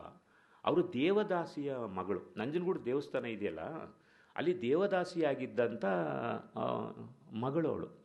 ಆ ಮಗಳ ಸಂಗೀತ ಪ್ರತಿಭೆ ಅದು ಮೈಸೂರಿಗೆ ಹೋಗಿ ಅಲ್ಲಿ ಕಲಿತು, ಬೆಂಗಳೂರಲ್ಲಿ ಕಲಿತು, ಆ ಬಿಡಾರಂ ಕೃಷ್ಣಪ್ಪನವರು, ವೀಣೇಶೇಷಣ್ಣವರು ಇವ್ರದ್ದು ಮುಂದೆ ಬೆಳೆದು ಬೆಳೆದು ಬೆಳೆದು ಆಕೆ ಮದ್ರಾಸನಲ್ಲಿ ನೆಲೆಗೊಂಡು, ಅದು ಪರಮ ಸಂಗೀತದ ನೆಲೆ. ಅದು ತಂಜಾವೂರಿನಲ್ಲಿ ಈ ಸಂಗೀತ ಕ್ಷೇತ್ರದಲ್ಲಿ ತೊಡಗಿಸಿಕೊಂಡು ಅದ್ವಿತೀಯವಾದಂಥ ಕಲಾವಿದೆಯಾಗಿ ರೂಪುಗೊಳ್ಳುವ ಒಂದು ಯಾನವನ್ನು ಎಷ್ಟು ಚೆನ್ನಾಗಿ ಕಟ್ಟಿದ್ದಾರೆ ಅಂದರೆ, ಇವತ್ತು ನಾವು ಅವ್ರ ಜೊತೆ ಸಂಭಾಷಿಸಿದ್ದೇವೆ ಅನ್ನುವಷ್ಟು ಭಾಷಾ ಕೌಶಲ ಮಲೆಯೂರರ ಗುಣಗಳಲ್ಲಿ ಇದೆ. ಅದು ಅಂಥ ಭಾಷಿಕ ಶಕ್ತಿ, ಅದನ್ನು ನಿರೂಪಣಾ ಕಲೆಯನ್ನು ಮಲೆಯೂರು ಮಾಡಿದ್ದಾರೆ ಅವರು. ಹೀಗಾಗಿ ಅಲ್ಲಿ ಒಂದು ಏನಾಗುತ್ತೆ ಅಂದರೆ, ನಂಜನಗೂಡು ನಾಗರತ್ನಮ್ಮ ಇದ್ದಾರಲ್ಲ, ಅವರು ಬೆಂಗಳೂರು ನಾಗರತ್ನಮ್ಮ ಅಂತ ಮದ್ರಾಸಲ್ಲಿ ಹೆಸರು. ಅವ್ರು ನಂಜನಗೂಡು ಅವರವರು, ದೇವದಾಸಿ ಮಗಳು, ದೇವಸ್ಥಾನದಲ್ಲಿದ್ದ ಮಗಳು ಅವಳು. ಆದ ನಂತರ ಬೆಂಗಳೂರು ನಾಗರತ್ನಮ್ಮ ಅಂತ, ಅದಕ್ಕೆ ಅವ್ರ ಮೇಲೆ ಬಂದಿರೋ ಪುಸ್ತಕಗಳು ನಮ್ಮ ಜಗದೀಶ್ ಕೊಪ್ಪ ಅವರ ರಿಸರ್ಚ್ ಇತ್ಯಾದಿಗಳೆಲ್ಲ ಬೆಂಗಳೂರು ನಾಗರತ್ನಮ್ಮ ಅಂತಿದೆ. ಅನೇಕರು ಬೆಂಗಳೂರು ನಾಗರತ್ನಮ್ಮ ಅಂತಲೇ ಕರೀತಾರೆ ಅವರು. ಅದು ಯಾನ ಹೆಂಗಿದೆ ಅಂದರೆ, ಒಬ್ಬ ರತ್ನ ಅನ್ನೋ ಒಂದು ಹುಡುಗಿ ನಾಗರತ್ನಳಾಗಿ, ನಾಗರತ್ನಮ್ಮ ಆಗಿ ಆಮೇಲೆ ಬೆಳೆದು ಇದು ಎಷ್ಟರ ಮಟ್ಟಿಗೆ ಬೆಳೀತಾಳವಳು ಅಂತಂದರೆ, ಅತ್ಯಂತ ಶ್ರೇಷ್ಠ ಕಲಾವಿದೆಯಾಗ್ಬಿಟ್ಟು ಭಾಳ ದೊಡ್ಡ ಹಣ ಸಂಪಾದನೆ, ಖ್ಯಾತಿ, ಜನಪ್ರಿಯತೆ, ಗೌರವ, ಮಾನ್ಯತೆಗಳು ಸಂಪಾದನೆಯಾಗಿ ಆಕೆ ಕೊನೆಗೆ ಹೆಂಗೆ ಬದಲಾಗ್ತಾಳೆ ಅಂತಂದರೆ, ತನ್ನ ಸರ್ವ ಸಮಸ್ತ ಆದಾಯವನ್ನು ಆ ಸಂಗೀತದ ಮಹಾಗುರು ತ್ಯಾಗರಾಜರ ಸಮಾಧಿ ಮತ್ತು ದೇವಾಲಯ ಕಟ್ಟೋದಕ್ಕೆ ದಾರಿಯಾಗ್ಬಿಡ್ತಾನೆ. ಎಲ್ಲವನ್ನೂ ತ್ಯಾಗಬಿಟ್ಟು ತಂಜಾವೂರು ಸಮೀಪ ತಿರುವಯ್ಯಾರ್ ಅಂತಿದೆ, ಕಾವೇರಿ ನದಿಯ ದಡದಲ್ಲಿದೆ, ನಾನು ನೋಡಿದ್ದೇನೆ ಅದನ್ನ. ಅಲ್ಲಿ ತ್ಯಾಗರಾಜರ ಸಮಾಧಿ ಮತ್ತು ದೇವಾಲಯ ಕಟ್ಟೋದಕ್ಕೆ ಅಷ್ಟು ವರ್ಷ ದುಡಿದ ಸಂಗತಿಗಳನ್ನೆಲ್ಲ ತೆಗೆದು ದಾರೆ ಎರೆದ್ಬಿಡ್ತು. ಆ ಥರದ ಒಂದು ತ್ಯಾಗಮಯಿ ಜೀವನ. ನಾಗರತ್ನ ಆಕೆ ಭೋಗರತ್ನಳಾಗಿ, ಅನೇಕರು ದೇವದಾಸ, ಕೆಲವರಿಗೆ ಅಲ್ಲಿ ಲಾಯರ್ಗಳಿರ್ತಾರೆ, ಜಡ್ಜ್ಗಳಿರ್ತಾರೆ, ಅವ್ರಿಗೆ ಭೋಗರತ್ನಳಾಗಿ, ಆಮೇಲೆ ಅವಳು ರೋಗರ್ ಅಂತೀವಿ. ಈ ಸನ್ನಿವೇಶದಲ್ಲಿ ಡಿ ವಿ ಜಿ ಅವ್ರನ್ನ ಒಂದ್ಸರಿ ಭೇಟಿ ಆಗ್ತಾರೆ. ಅವರು ಡಿ ವಿ ಜಿ ಅವರು ಭೇಟಿಯಾದಾಗ ನಡೆಯುವ ಸಂಭಾಷಣೆ ಸ್ವಾರಸ್ಯ ಅನ್ನೋದು ಬೇಕೋ ದುರಂತ ಅನ್ನಬೇಕೋ ಗೊತ್ತಾಗೋದಿಲ್ಲ. ಅದು ಡಿ ವಿ ಜಿ ಅವ್ರಿಗೆ ಹೇಳ್ತಾರೆ, ನೋಡಿ ಆಕೆ ಕಾಯಿಲೆ ಹಿಡಿದು ಅಸಹಾಯಕಳಾಗಿ ಕೂತಿರ್ತಾರೆ, ಡಿ ವಿ ಜಿ ಬರ್ತಾರೆ. ಅವ್ರನ್ನ ಹೇಗಿದ್ದೀರಿ ಅಂತ ಮಾತಾಡ್ಸೋಕೆ ಹೋದಾಗ, ನೋಡಿ ನಾನು ನಾಗರತ್ನ ಆಗಿದ್ದೆ, ಭೋಗರತ್ನಳಾಗಿ ಈಗ ನಾನು ರೋಗರತ್ನಳಾಗಿದ್ದೇನೆ. ಅಯ್ಯೋ ಯಾಕೆ ಹಾಗನ್ಕೋತೀರಿ, ನೀವು ಯೋಗರತ್ನ, ನೀವು ರಾಗರತ್ನ, ನೀವು ಈಗ ತ್ಯಾಗರತ್ನಳಾಗಿದ್ದೀರಿ, ಅದು ಬಿಡಿ, ನೀವು ತ್ಯಾಗರತ್ನ ಅಂತ ಹೇಳ್ತಾರೆ ಅವರು, ರಾಗರತ್ನ ಅಂತ ಹೇಳ್ತಾರೆ ಡಿ ವಿ ಜಿ. ಈ ಸಂಗತಿಗಳೆಲ್ಲ ಆ ಚಾರಿತ್ರಿಕ ಅಂಶಗಳ ಜೀವಂತಿಕೆ ಸಂಗತಿಗಳು ಕಪಿಲೆ ಹರಿದಳು ಕಡಲಿಗೆ, ನಂಜನಗೂಡಿನ ಒಂದು ಜೀವ ಕಪಿಲೆ ಹರಿದಳು ಕಡಲಿಗೆ, ಅಲ್ಲಿ ತಂಜಾವೂರು ತಿರುವಯ್ಯಾರನಲ್ಲಿ. ಇದು ಆ ಸಾಧನೆ ಸಂಗತಿಗಳನ್ನು, ಚರಿತ್ರೆಯನ್ನು ಕಟ್ಟಿಕೊಡುವ ಒಂದು ಪರಿ, ಅದು ವಿಶೇಷವಾಗಿದೆ. ಅದಾದ ಮೇಲೆ ಅವರು ಸಂಸರು ಈ ಚಾಮರಾಜನಗರಕ್ಕೆ ಸೇರಬಹುದಾದಂಥ ಈ ಅಗರ ಇಲ್ವಾ, ಅಗರ ಅಂತಿದೆಯಲ್ಲ, ಅಲ್ಲಿ ಅವರು ಈ ಶ್ರೇಷ್ಠ ನಾಟಕರಾಗಿ ಟಿ ಪಿ ಕೈಲಾಮ್ಸ್ ಜೊತೆಯಾಗಿ ಅತ್ಯಂತ ಶ್ರೇಷ್ಠ ನಾಟಕರಲ್ಲಿ ಒಂದು ಅಂತಂದು ಸ್ಪರ್ಧೆಗಳಿಗೆ ಹೋದರೆ ಒಂದು ಸಾರಿ ಕೈಲಾಸಮ್ಮರಿಗೆ ಫಸ್ಟ್ ಪ್ಲೇಸ್ ಬರ್ತದೆ, ಇವರಿಗೆ ಸೆಕೆಂಡ್ ಪ್ಲೇಸ್ ಬರ್ತದೆ. ಜೊತೆಯಾಗಿ ಏರಿದಂಥ ಈ ಅದ್ವಿತೀಯ ಪ್ರತಿಭೆ, ರಂಗ ಪ್ರತಿಭೆ, ನಾಟಕದ ಪ್ರತಿಭೆ ಸಂಸರು, ಅವರ ಜೀವನ ಕಥಾನಕವನ್ನು ಇಲ್ಲಿ ಒಂದು ಮಾತು ಹೇಳ್ತಾರೆ ಒಬ್ಬರು ವಿಮರ್ಶಕರು, ಸಂಸರ ಆತ್ಮಕಥೆಯಂತೆ ಮಲೆಯೂರರು ಇದನ್ನು ಸಜೀವವಾಗಿ ಕಟ್ಟಿಕೊಟ್ಟಿದ್ದಾರೆ. ಇಲ್ಲೂ ಕೂಡ ಅವರ ಕಥನ ಕೌಶಲ ಮತ್ತು ಭಾಷಾ ಕೌಶಲ ಅದು ವಿಶಿಷ್ಟ. ಅದು ಮಲೆಯೂರಿಗೆ ಅದು ಭಾಷಣ ಮಾಡಲಿ, ಉಪನ್ಯಾಸ ಕೊಡಲಿ, ಕತೆ ಬರೀಲಿ, ಏನೇ ಇರಲಿ, ಅಷ್ಟೊಂದು ವಶೀಕರಿಸಬಲ್ಲವಾದ ರೀತಿಯ ಒಂದು ಕಲಾತ್ಮಕ ಗುಣ ಅದನ್ನು ನಾವು ಗಮನಿಸಬೇಕಾಗುತ್ತೆ. ಆ ರೀತಿ ಸಂಸರ ಒಂದು ಬದುಕಿನ ಚಾರಿತ್ರಿಕ ಸಂಗತಿಗಳನ್ನು ಜೀವಂತವಾಗಿ ಹಿಡಿದಿಡುವ ಒಂದು ಪ್ರಯತ್ನವನ್ನು ಮಾಡ್ತಾರೆ. ಸಂಸರ ಆತ್ಮಕಥೆಯಂತೆ ಅದನ್ನು ರೂಪಿಸಲಾಗಿದೆ ಅನ್ನೋದು ಒಂದು. ಆದರೆ ಸಂಸರ ವ್ಯಕ್ತಿತ್ವದಲ್ಲಿ ಒಂದು ವಿಕ್ಷಿಪ್ತವಾದ ಗುಣ ಇರುತ್ತೆ. ಅವರಿಗೆ ಒಂಥರ ಅನುಮಾನ, ಒಂಥರ ಇದು ಆ ಥರದ ಇದರಿಂದಾಗಿ, ಆದರೆ ಅವರಿಗೆ ಒಂದು ವೈಚಾರಿಕ ಪ್ರಜ್ಞೆ, ದಟ್ಟವಾದ ವೈಚಾರಿಕ ಪ್ರಜ್ಞೆ, ಕ್ರಾಂತಿಕಾರಿ ಮನಸ್ಸು ಒಂದು ಅವರು ಯಾವಾಗಲೂ ಸದಾ ಇರ್ತದೆ. ಅದನ್ನು ಕೆಲವರು ಒಪ್ಪೋದಿಲ್ಲ. ಅದು ವಿಚಿತ್ರ ವಾತಾವರಣದಲ್ಲಿ ಕೊನೆಗೆ ಅವರು ತನಗೆ ತಾನೇ ಅನುಮಾನಿಸ್ತಾ, ಯಾರೋ ಬರ್ತಾ ಇದ್ದಾರೆ, ಹಿಡಿತಾರೆ ಅಂತ, ಅವ್ರು ಪೊಲೀಸ್ದು ಮತ್ತು ಮಿಲ್ಟ್ರಿ ನನ್ನನ್ನು ಅರೆಸ್ಟ್ ಮಾಡ್ತಾರೆ, ಇದು ಮಾಡ್ತಾರೆ, ಕೊಂದಾಕ್ತಾರೆ ಅನ್ನೋ ಏನೋ ಭಾವನೆ, ಮನಸ್ಸಿನ ಭ್ರಾಂತಿಯಿಂದಾಗಿ ಅವರು ತಮ್ಮನ್ನು ತಾವೇ ಆತ್ಮಹತ್ಯೆ ಮಾಡ್ಕೊಳ್ತಾರೆ. ಅವರು ಕರ್ನಾಟಕದ 2 ಶ್ರೇಷ್ಠ ವೈಚಾರಿಕ ಮನಸ್ಸುಗಳು ತನ್ನ ತಾನು ಅದಕ್ಕೆ ನೀಗಿಕೊಂಡ ಸಂಸ ಅಂತ ನಮ್ಮ ಕೀರಂ ನಾಗರಾಜ್ ಅವರು ಅವ್ರ ಮೇಲೆ ಒಂದು ನಾಟಕ ಬರೆದಿದ್ದಾರೆ. ಈ ಥರ ನೀಗಿಕೊಳ್ಳೋರು ನನಗೆ ನೆನಪಾದದ್ದು ವಸುದೇವ ಭೂಪಾಲ ಅಂತ ಬಹಳ ದೊಡ್ಡ ವೈಚಾರಿಕ ಚಿಂತಕರಿದ್ದಾರೆ. ನಾವು ಕುವೆಂಪು ಅವ್ರನ್ನೇ ಭಾರಿ ವೈಚಾರಿಕ ಚಿಂತನೆ ಅಂತ ಹೇಳ್ತೀವಿ. ಅತ್ಯಂತ ತೀಕ್ಷ್ಣವಾದ ವೈಚಾರಿಕ ಚಿಂತನೆ ಶಿವಮೊಗ್ಗದ, ಅವ್ರದ್ದು ಮಲೆನಾಡಿನವರೇ. ವಸುದೇವ ಭೂಪಾಲಮ್ಮನವರು ದೇವರು ಸತ್ತ ಅನ್ನೋದು, ಅವರು ಕೂಡ ಕೊನೆಯಲ್ಲಿ ಏಕಾಂಗಿಯಾಗಿದ್ದು, ಇವರು ಮದುವೆ ಆಗೋದಿಲ್ಲ, ಏಕಾಂಗಿಯಾಗಿದ್ದು ಅನುಮಾನದಲ್ಲಿ ಯಾರೇ ಬಂದರೂ ಅವ್ರು ಪಿಸ್ತೂಲ್ ಇಟ್ಕೊಂಡಿರ್ತಾರೆ. ಅವ್ರು ಮನೆ ಬಾಗಿಲು ಯಾರು ಕೊಟ್ಟು ಬಾಗಿಲು ತೆಗೆದು ಪಿಸ್ತೂಲ್ ಇಟ್ಕೊಂಡು ಇಷ್ಟೊಂದು ಭಯಭೀತರಾಗಿ ಕೊನೆಗೆ ಅವರು ತಮ್ಮ ಪಿಸ್ತೂಲ್ನಿಂದ ಹತರಾದಂಥ ವಿಚಿತ್ರವಾದಂಥ ಸಂಗತಿಗಳು ಚರಿತ್ರೆಯಲ್ಲಿವೆ. ಕನ್ನಡ ನಾಡಿನಲ್ಲಿ ಸಂಸರು ಆ ರೀತಿ ತಮ್ಮನ್ನು ಕೊನೆಗಾಣಿಸಿಕೊಳ್ಳುವಂಥ ಇದು. ಅದು ಇಲ್ಲಿ ಯಳಂದೂರು ಪಕ್ಕದ ಅಗ್ರ ಊರಿನವರು, ಮೈಸೂರು ಮರಿಮಲ್ಲಪ್ಪ ಇತ್ಯಾದಿ ರೂಪುಗೊಂಡವರು, ಅದರ ಒಂದು ಕಥನ ಇದೆ. ಅದು ಇನ್ನೊಂದು ನಾವು ಗಮನಿಸಬೇಕಾದದ್ದು ಅವರ ಬಂಗಾರದೊಡ್ಡಿ ಕಾದಂಬರಿ ಅಂತ.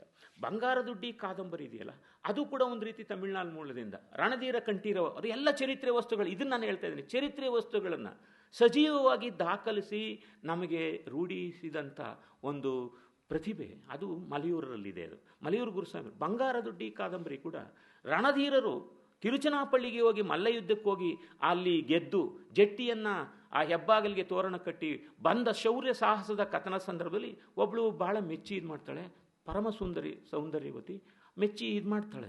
ಆಮೇಲೆ ಅದು ಕೊನೆಗೆ ಯಾರದೋ ಸಂಚಿಗೆ ಸಿಕ್ಕಿ ಇವ್ರನ್ನ ಕೊಲೆ ಮಾಡೋಕ್ಕೋಸ್ಕರ ಅವಳು ಈ ಕಡೆ ಶ್ರೀರಂಗಪಟ್ಟಣದ ಕಡೆಗೆ ಸನ್ನಿವೇಶಕ್ಕೆ ಆ ಥರ ಬಂದು ಕೊನೆಗೆ ವ್ಯಾಮೋಹಿತಳಾಗಿ ವೈರಕ್ಕೆ ಬಂದವರು ಪ್ರೇಮಕ್ಕೆ ತಿರುಗಿ ಅನ್ಯೋನ್ಯವಾಗಿ ರಾಜರ ಸಾನ್ನಿಧ್ಯದಲ್ಲಿದ್ದು ಎಷ್ಟು ಅದಕ್ಕೆ ಬಂಗಾರದವಳು ಅಂತಂದರೆ ರಾಜರ ಬಂಗಾರ ಒಡವೆಗಳನ್ನು ಹಾಕಿಕೊಳ್ಳಬಲ್ಲಂಥ ಒಬ್ಬ ಆತ್ಮೀಯ ಪ್ರೇಯಸಿ ಸಖಿ ಆಗಿದ್ದವಳು. ಅವಳ ಹೆಸರು ದೊಡ್ಡಮ್ಮ ಅಂತ, ಅದರಿಂದ ದೊಡ್ಡಿ ಅಂತ ಕರೆದಿದ್ದಾರೆ ಒಟ್ಟು. ಆದರೆ ಕೊನೆಗೆ ಅವರು ನಿನಗೇನು ಬೇಕು ಅಂತ ರಾಜರು ಕೇಳಿದ್ರೆ ಈ ಜನತೆ ನೀರಿಲ್ಲದೆ ತತ್ತರಿಸ್ತಿದ್ದಾರೆ, ಒಂದು ನಾಲೆಯನ್ನು ಕಾಲುವೆಯನ್ನು ತಕೊಡಿ ಅಂತ ಕೇಳಿ ಅದಕ್ಕೆ ಬಂಗಾರ ದೊಡ್ಡಿ ಅಂತ ಹೆಸರಾಗಿದೆ.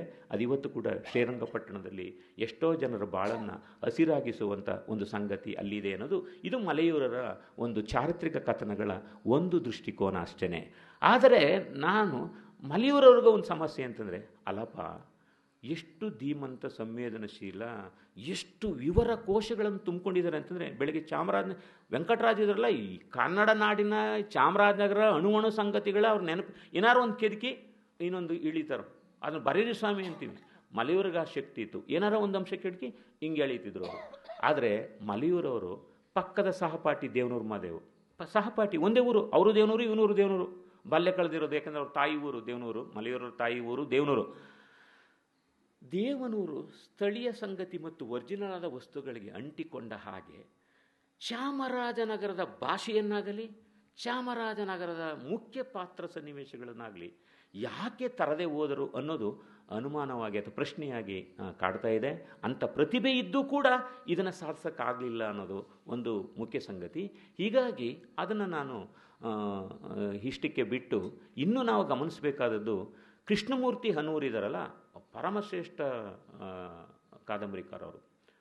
ಅವರು 4 ಮುಖ್ಯ ಕಾದಂಬರಿಗಳನ್ನು ಬರೆದಿದ್ದಾರೆ. ಅವರು ಶ್ರೀ ಕೃಷ್ಣಮೂರ್ತಿ ಹನೂರವರು ಅವರು ಹಲವು ಬಗೆಯ ಸಂಗತಿಗಳಲ್ಲಿ ತಮ್ಮ ಪ್ರತಿಭೆಯನ್ನು ಹರಡಿಕೊಂಡಿರೋರು. ಅವರು ಕಥೆಗಾರರಾಗಿದ್ದಾರೆ, ಕಾದಂಬರಿಕಾರರಾಗಿದ್ದಾರೆ, ಸಂಶೋಧಕರಾಗಿದ್ದಾರೆ, ಜಾನಪದ ವಿದ್ವತ್ತಿದೆ, ಸಂಪಾದನಾ ಕ್ಷೇತ್ರದಲ್ಲಿ ದುಡಿದಿದ್ದಾರೆ, ಶಾಸನಗಳ ಅಧ್ಯಯನ ಇದೆ, ಕನ್ನಡದ ಹಳೆಗನ್ನಡ ಮತ್ತು ನಡುಗನ್ನಡ ಕಾವ್ಯಗಳ ಅಸಾಧಾರಣವಾದಂಥ ಸಂಗತಿಗಳನ್ನು ನಿರೂಪಿಸುವಂಥ ಅದ್ಭುತ ಕಲೆಗಾರಿಕೆಯ ಪ್ರತಿಭಾವಂತರು ಕೃಷ್ಣಮೂರ್ತಿ ಹನೂರವರು. ಹನೂರು ಚೆನ್ನಪ್ಪ ಇದ್ದಾರಲ್ಲ, ಅವ್ರಿಗಿಂತ ಮುಂಚೆ ಆ ಕಡೆಯಿಂದ ಬಂದವರು ಅವರು.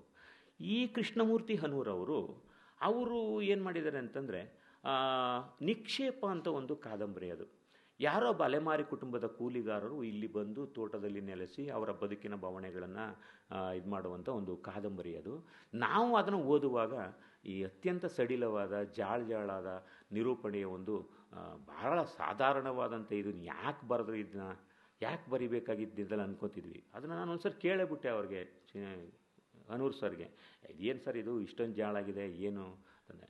ಇಲ್ಲ ಸ್ವಾಮಿ, ಇಲ್ಲ ಶಿವಸ್ವಾಮಿ, ಈ ಕಾದಂಬರಿಯಲ್ಲಿ ಒಂದು ಅಕ್ಷರವನ್ನು ಬದಲಾಯಿಸೋಕ್ಕೆ ಸಾಧ್ಯವಿಲ್ಲ, ಅಷ್ಟು ದಟ್ಟವಾಗಿ ನಿಕಟವಾಗಿ ಅದು ಜೀವಂತಿಕೆಯಿಂದ ಅಥವಾ ಸಜೀವವಾಗಿದೆ, ಅದು ಹಂಗಲ್ಲ ಅಂತ ಹೇಳಿದ್ರು. ನಮ್ಗೆ ಅರ್ಥ ಆಗಲಿಲ್ಲ ನಮಗೆ. ಅದಾದಮೇಲೆ ಅವರು ಬರೆದಿರ್ತಕ್ಕಂಥ ಒಂದು ಕೃತಿಗಳಲ್ಲಿ ಈ ಸಿದ್ಧಿಯ ಕೈ ಚಂದ್ರನತ್ತ ಅನ್ನೋ ಒಂದು ಕಾದಂಬರಿ ಇದೆ.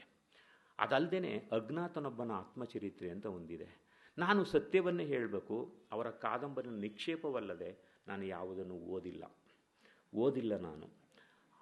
ಅಲ್ಲಲ್ಲ ಹೇಳಬೇಕಲ್ಲ, ಇನ್ನು ಸುಳ್ಳು ಹೇಳೋಕ್ಕಾಗಲ್ಲ. ನಾನು ಓದೋಕ್ಕಾಗಿಲ್ಲ. ಆದರೆ ಒಂದು ಅಂಶ ಏನಂತಂದರೆ, ಆ 2 ಕಾದಂಬರಿ, ಸಿದ್ಧಿಯ ಕೈ ಚಂದ್ರನತ್ತ ಮತ್ತು ಅಜ್ಞಾತನೊಬ್ಬನ ಆತ್ಮಕಥೆ ಇದೆಯಲ್ಲ, ಈ ಸ್ಥಳೀಯತೆಗೆ ಸಂಬಂಧಪಟ್ಟ ಕೆಲವು ಸಂಗತಿಗಳನ್ನು ಒಳಗೊಂಡಿವೆ.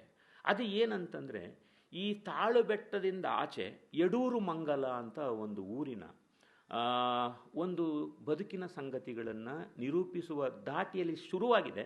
ಆಮೇಲೆ ಅದೆಲ್ಲ ಬೆಳೀತದದು. ಈ ಥರದ್ದು ಯಡೂರು ಮಂಗಲ ಈ ಚಾಮರಾಜನಗರಕ್ಕೆ ಸಂಬಂಧಪಟ್ಟದ್ದು. ಇನ್ನೊಂದು ವಿಚಿತ್ರ, ಅಜ್ಞಾತನೊಬ್ಬನ ಆತ್ಮಕಥೆಯಲ್ಲಿ ಬರೆದು ಕಣ್ಣೂರು ಮಂಗಲ ಅಂತ ನಮ್ಮ ಈ ಮಂಗಲದ ಹತ್ರ ಈ ಅನೂರ್ಗೆ ಹೋಗೋ ದಾರಿಯಲ್ಲಿರುವಂಥ ಕಣ್ಣೂರು ಮಂಗಲಕ್ಕೆ ಸಂಬಂಧಪಟ್ಟದ್ದು ಅಂತ ಹೇಳ್ತಾರೆ ಅವರು.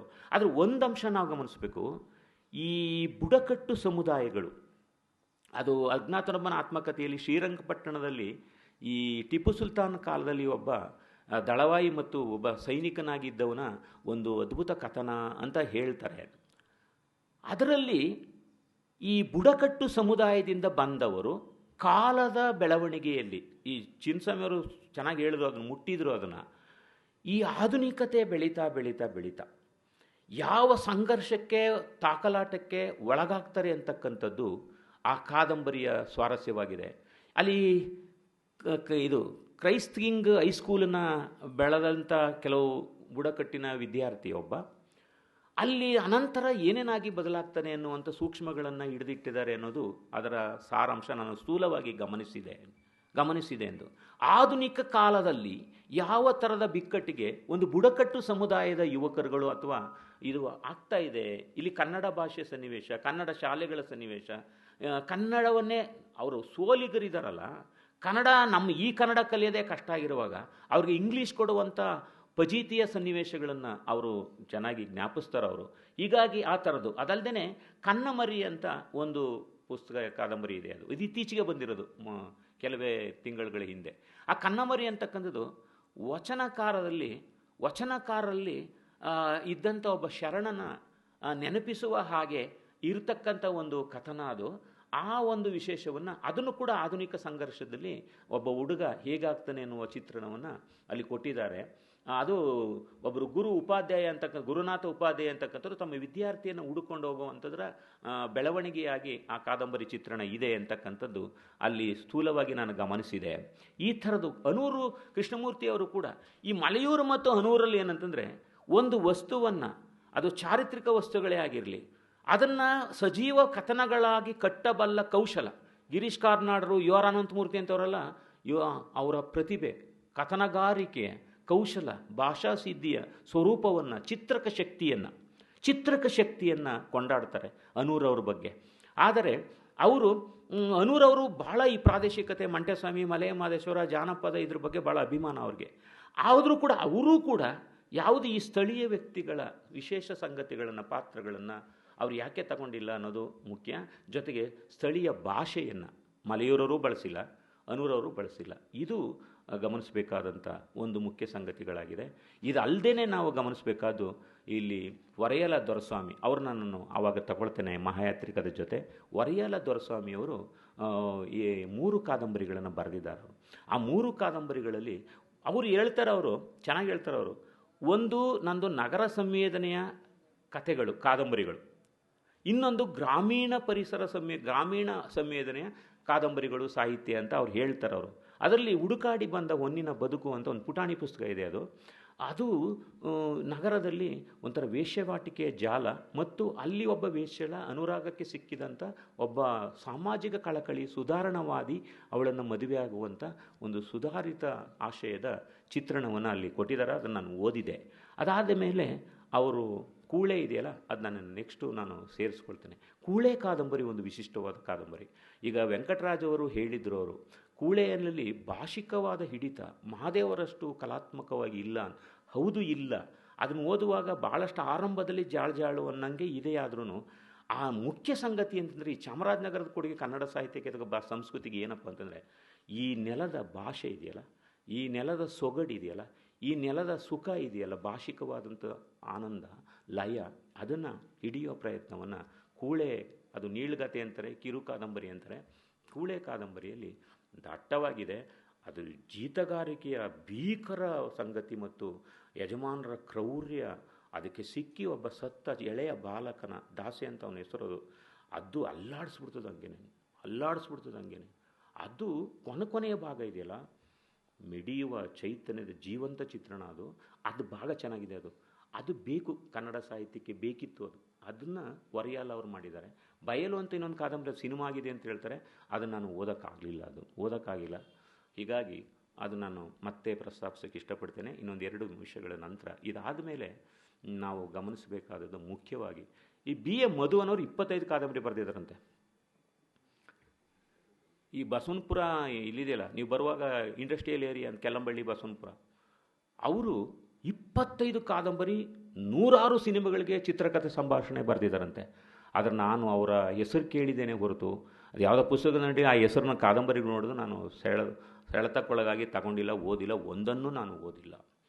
ಅದರಿಂದ ಅದು ಅವರು ಏನು ಮಾಡಿದ್ದಾರೆ, ಪ್ರಾದೇಶಿಕವಾಗಿ ಮಾಡಿದಾರಾ, ಸಾಂಸ್ಕೃತಿಕವಾಗಿ ಇದನ್ನು ಹಿಡಿದಿದ್ದಾರಾ, ಭಾಷಿಕವಾಗಿ ನೇಯ್ದಿದ್ದಾರಾ, ಅವರ ಐಡಿಯಾಲಜಿ ಏನಿರಬಹುದು ಅದು ನನಗೆ ಗೊತ್ತಿಲ್ಲ. ಆದರೆ ಅವರು ತಮ್ಮ ಕಾದಂಬರಿಯ ಆಕರ್ಷಣೆಯಿಂದಲೇ ಸಿದ್ಧಲಿಂಗಯ್ಯ ಅಂತ ಸಂವೇದನಶೀಲ ನಿರ್ದೇಶಕರು, ನಮ್ಮ ಬಂಗಾರ ಮನಸ, ದೂರದ ಬೆಟ್ಟ, ಇಂಥ ಶ್ರೇಷ್ಠ ಸಿನಿಮಾಗಳನ್ನು ಕೊಟ್ಟ ಸಂವೇದನಶೀಲ ನಿರ್ದೇಶಕರ ಗಮನವನ್ನು ಸೆಳೆದು ಅವರು ಸಿನಿಮಾ ರಂಗಕ್ಕೆ ಹೋಗಿ ಆಮೇಲೆ ಸಂಭಾಷಣೆ ಬರೆಯೋಕ್ಕೆ ಹೋಗಿ ಅವರ ಎಷ್ಟೋ ಕಾದಂಬರಿಗಳು ಚಲನಚಿತ್ರಗಳಾಗಿವೆ ಅನ್ನೋದು ಮಾಹಿತಿಯನ್ನು ನಾನು ವೆಂಕಟರಾಜ್ ಅವರಿಂದ ತಿಳ್ಕೊಂಡೆ ನಾನು.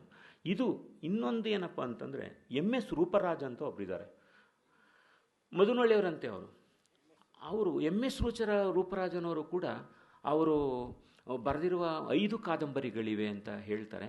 ಅದರಲ್ಲಿ ಒಂದು ಅಶೋಕ್ BA ಮಧು ಅವರದು ಒಂದು ಆಶ್ಚರ್ಯದ ಹುಡುಗಿ ಅಂತ ಸೈಕಾಲಜಿಕಲ್ ನೈಟ್ ವಾಕ್ ಇರ್ತದಲ್ಲ, ಅದರ ಮೇಲಿರೋದು MS ರೂಪರಾಜ್ ಅವ್ರದ್ದು ಅಂತ ಒಂದು ಕೇಳಿದೆ ಕಾದಂಬರಿ. ಇವ್ರದ್ದು ಅಶೋಕ ಗಾನ ಅಂತ, ಅದನ್ನು ನಾನು ನೋಡಿಲ್ಲ, ಆದರೆ ಕೇಳಿದೆ. MS ರೂಪರಾಜು ಕೂಡ ಯಾಕೆ ಇದನ್ನು ಎಲ್ಲಿ ನೋಡಿದೆ ನಾನಂದರೆ, ಮಲೆಯೂರವರು ಸಂಪಾದಿಸಿರುವಂಥ ಸಾಹಿತ್ಯ ಸುವರ್ಣವತಿಯಲ್ಲಿ ಇಂಥ ವಿವರಗಳು ತುಂಬ ಇವೆ. ಅದರಿಂದ ನಾನು ಗಮನಿಸಿಕೊಂಡೆ ಯಾರ್ಯಾರು ಕಾದಂಬರಿಕಾರರು ಇದ್ದಾರೆ ಅಂತಕ್ಕಂಥದ್ದು. ಹೀಗಾಗಿ ಆ ಮುಖ್ಯ ಕಾದಂಬರಿಕಾರರು ರಮಾದೇವಿ ಅಂತ ಒಬ್ಬರು ಮಹಿಳೆ, ರಮಾದೇವಿಯನವರು ಮಹಿಳೆ, ಅದು ಚಾಮರಾಜನಗರ ಟೌನ್ ಅವರಂತೆ, ಅವರಪ್ಪ ಇಲ್ಲಿ ಹೈಸ್ಕೂಲ್ ಮೇಸ್ಟ್ರಾಗಿದ್ದರಂತೆ. ಅವರು ರೀಜನಲ್ ಕಾಲೇಜ್ ಇದೆಯಲ್ಲ, ನಮ್ಮ demonstration high school regional college Mysuru, ಅಲ್ಲಿ ಅವರು ಅಧ್ಯಾಪಕರಾಗಿದ್ದು ಅವರು 3 ಮುಖ್ಯ ಕಾದಂಬರಿಗಳನ್ನು ಬರೆದಿದ್ದಾರೆ ಅಂತ ಹೇಳ್ತಾರೆ. ಅದು ನಾನು ದಕ್ಕಿಲ್ಲ, ನಾನು ನೋಡಿಲ್ಲ ಅದನ್ನ. ಹಾಗಾಗಿ ಅವ್ರನ್ನ ಗಮನಿಸಲೇಬೇಕು ಅನ್ನೋ ಮಾಹಿತಿ ಗೊತ್ತಾಯಿತು ನನಗೆ.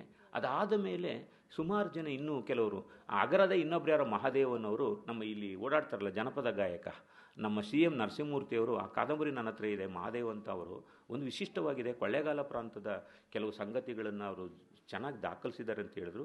ಅದು ನನಗೆ ಸಿಕ್ಕಿಲ್ಲ ಅದು. ಹೀಗಾಗಿ ಈ ಒಂದು ಸಂದರ್ಭಗಳನ್ನು ನಾವು ಗಮನಿಸ್ತಾ ಈಗ ನಾನು ಬರಬೇಕಾದದ್ದು ಏನಂದರೆ, ಈ ಒಂದು ನೋಟವನ್ನು ಕೊಟ್ಟ ಮೇಲೆ ನಿಜವಾಗಿ ಈ ನೆಲದ್ದೇ ಆದಂಥ ಸಾಂಸ್ಕೃತಿಕ ಸಂಗತಿಗಳನ್ನು, ಇದು ನಮ್ಗೆ ಬೇಕಾಗಿರೋದು, ಈ ನೆಲದ್ದೇ ಆದ ಸಾಂಸ್ಕೃತಿಕ ವಿಶೇಷಗಳನ್ನು ಹಿಡಿದಿಟ್ಟಿರುವ ಕೆಲವು ದಾಖಲೆಗಳಿವೆ. ಅದರಲ್ಲಿ ನಾನು ಒಂದು 4-5 ಪುಸ್ತಕಗಳನ್ನು ನೆನಪಿಟ್ಕೊಳ್ತೇನೆ. ಅದರಲ್ಲಿ ಒಂದು, ಮೊದಲನೇದು ಮಹಾಯಾತ್ರಿಕ.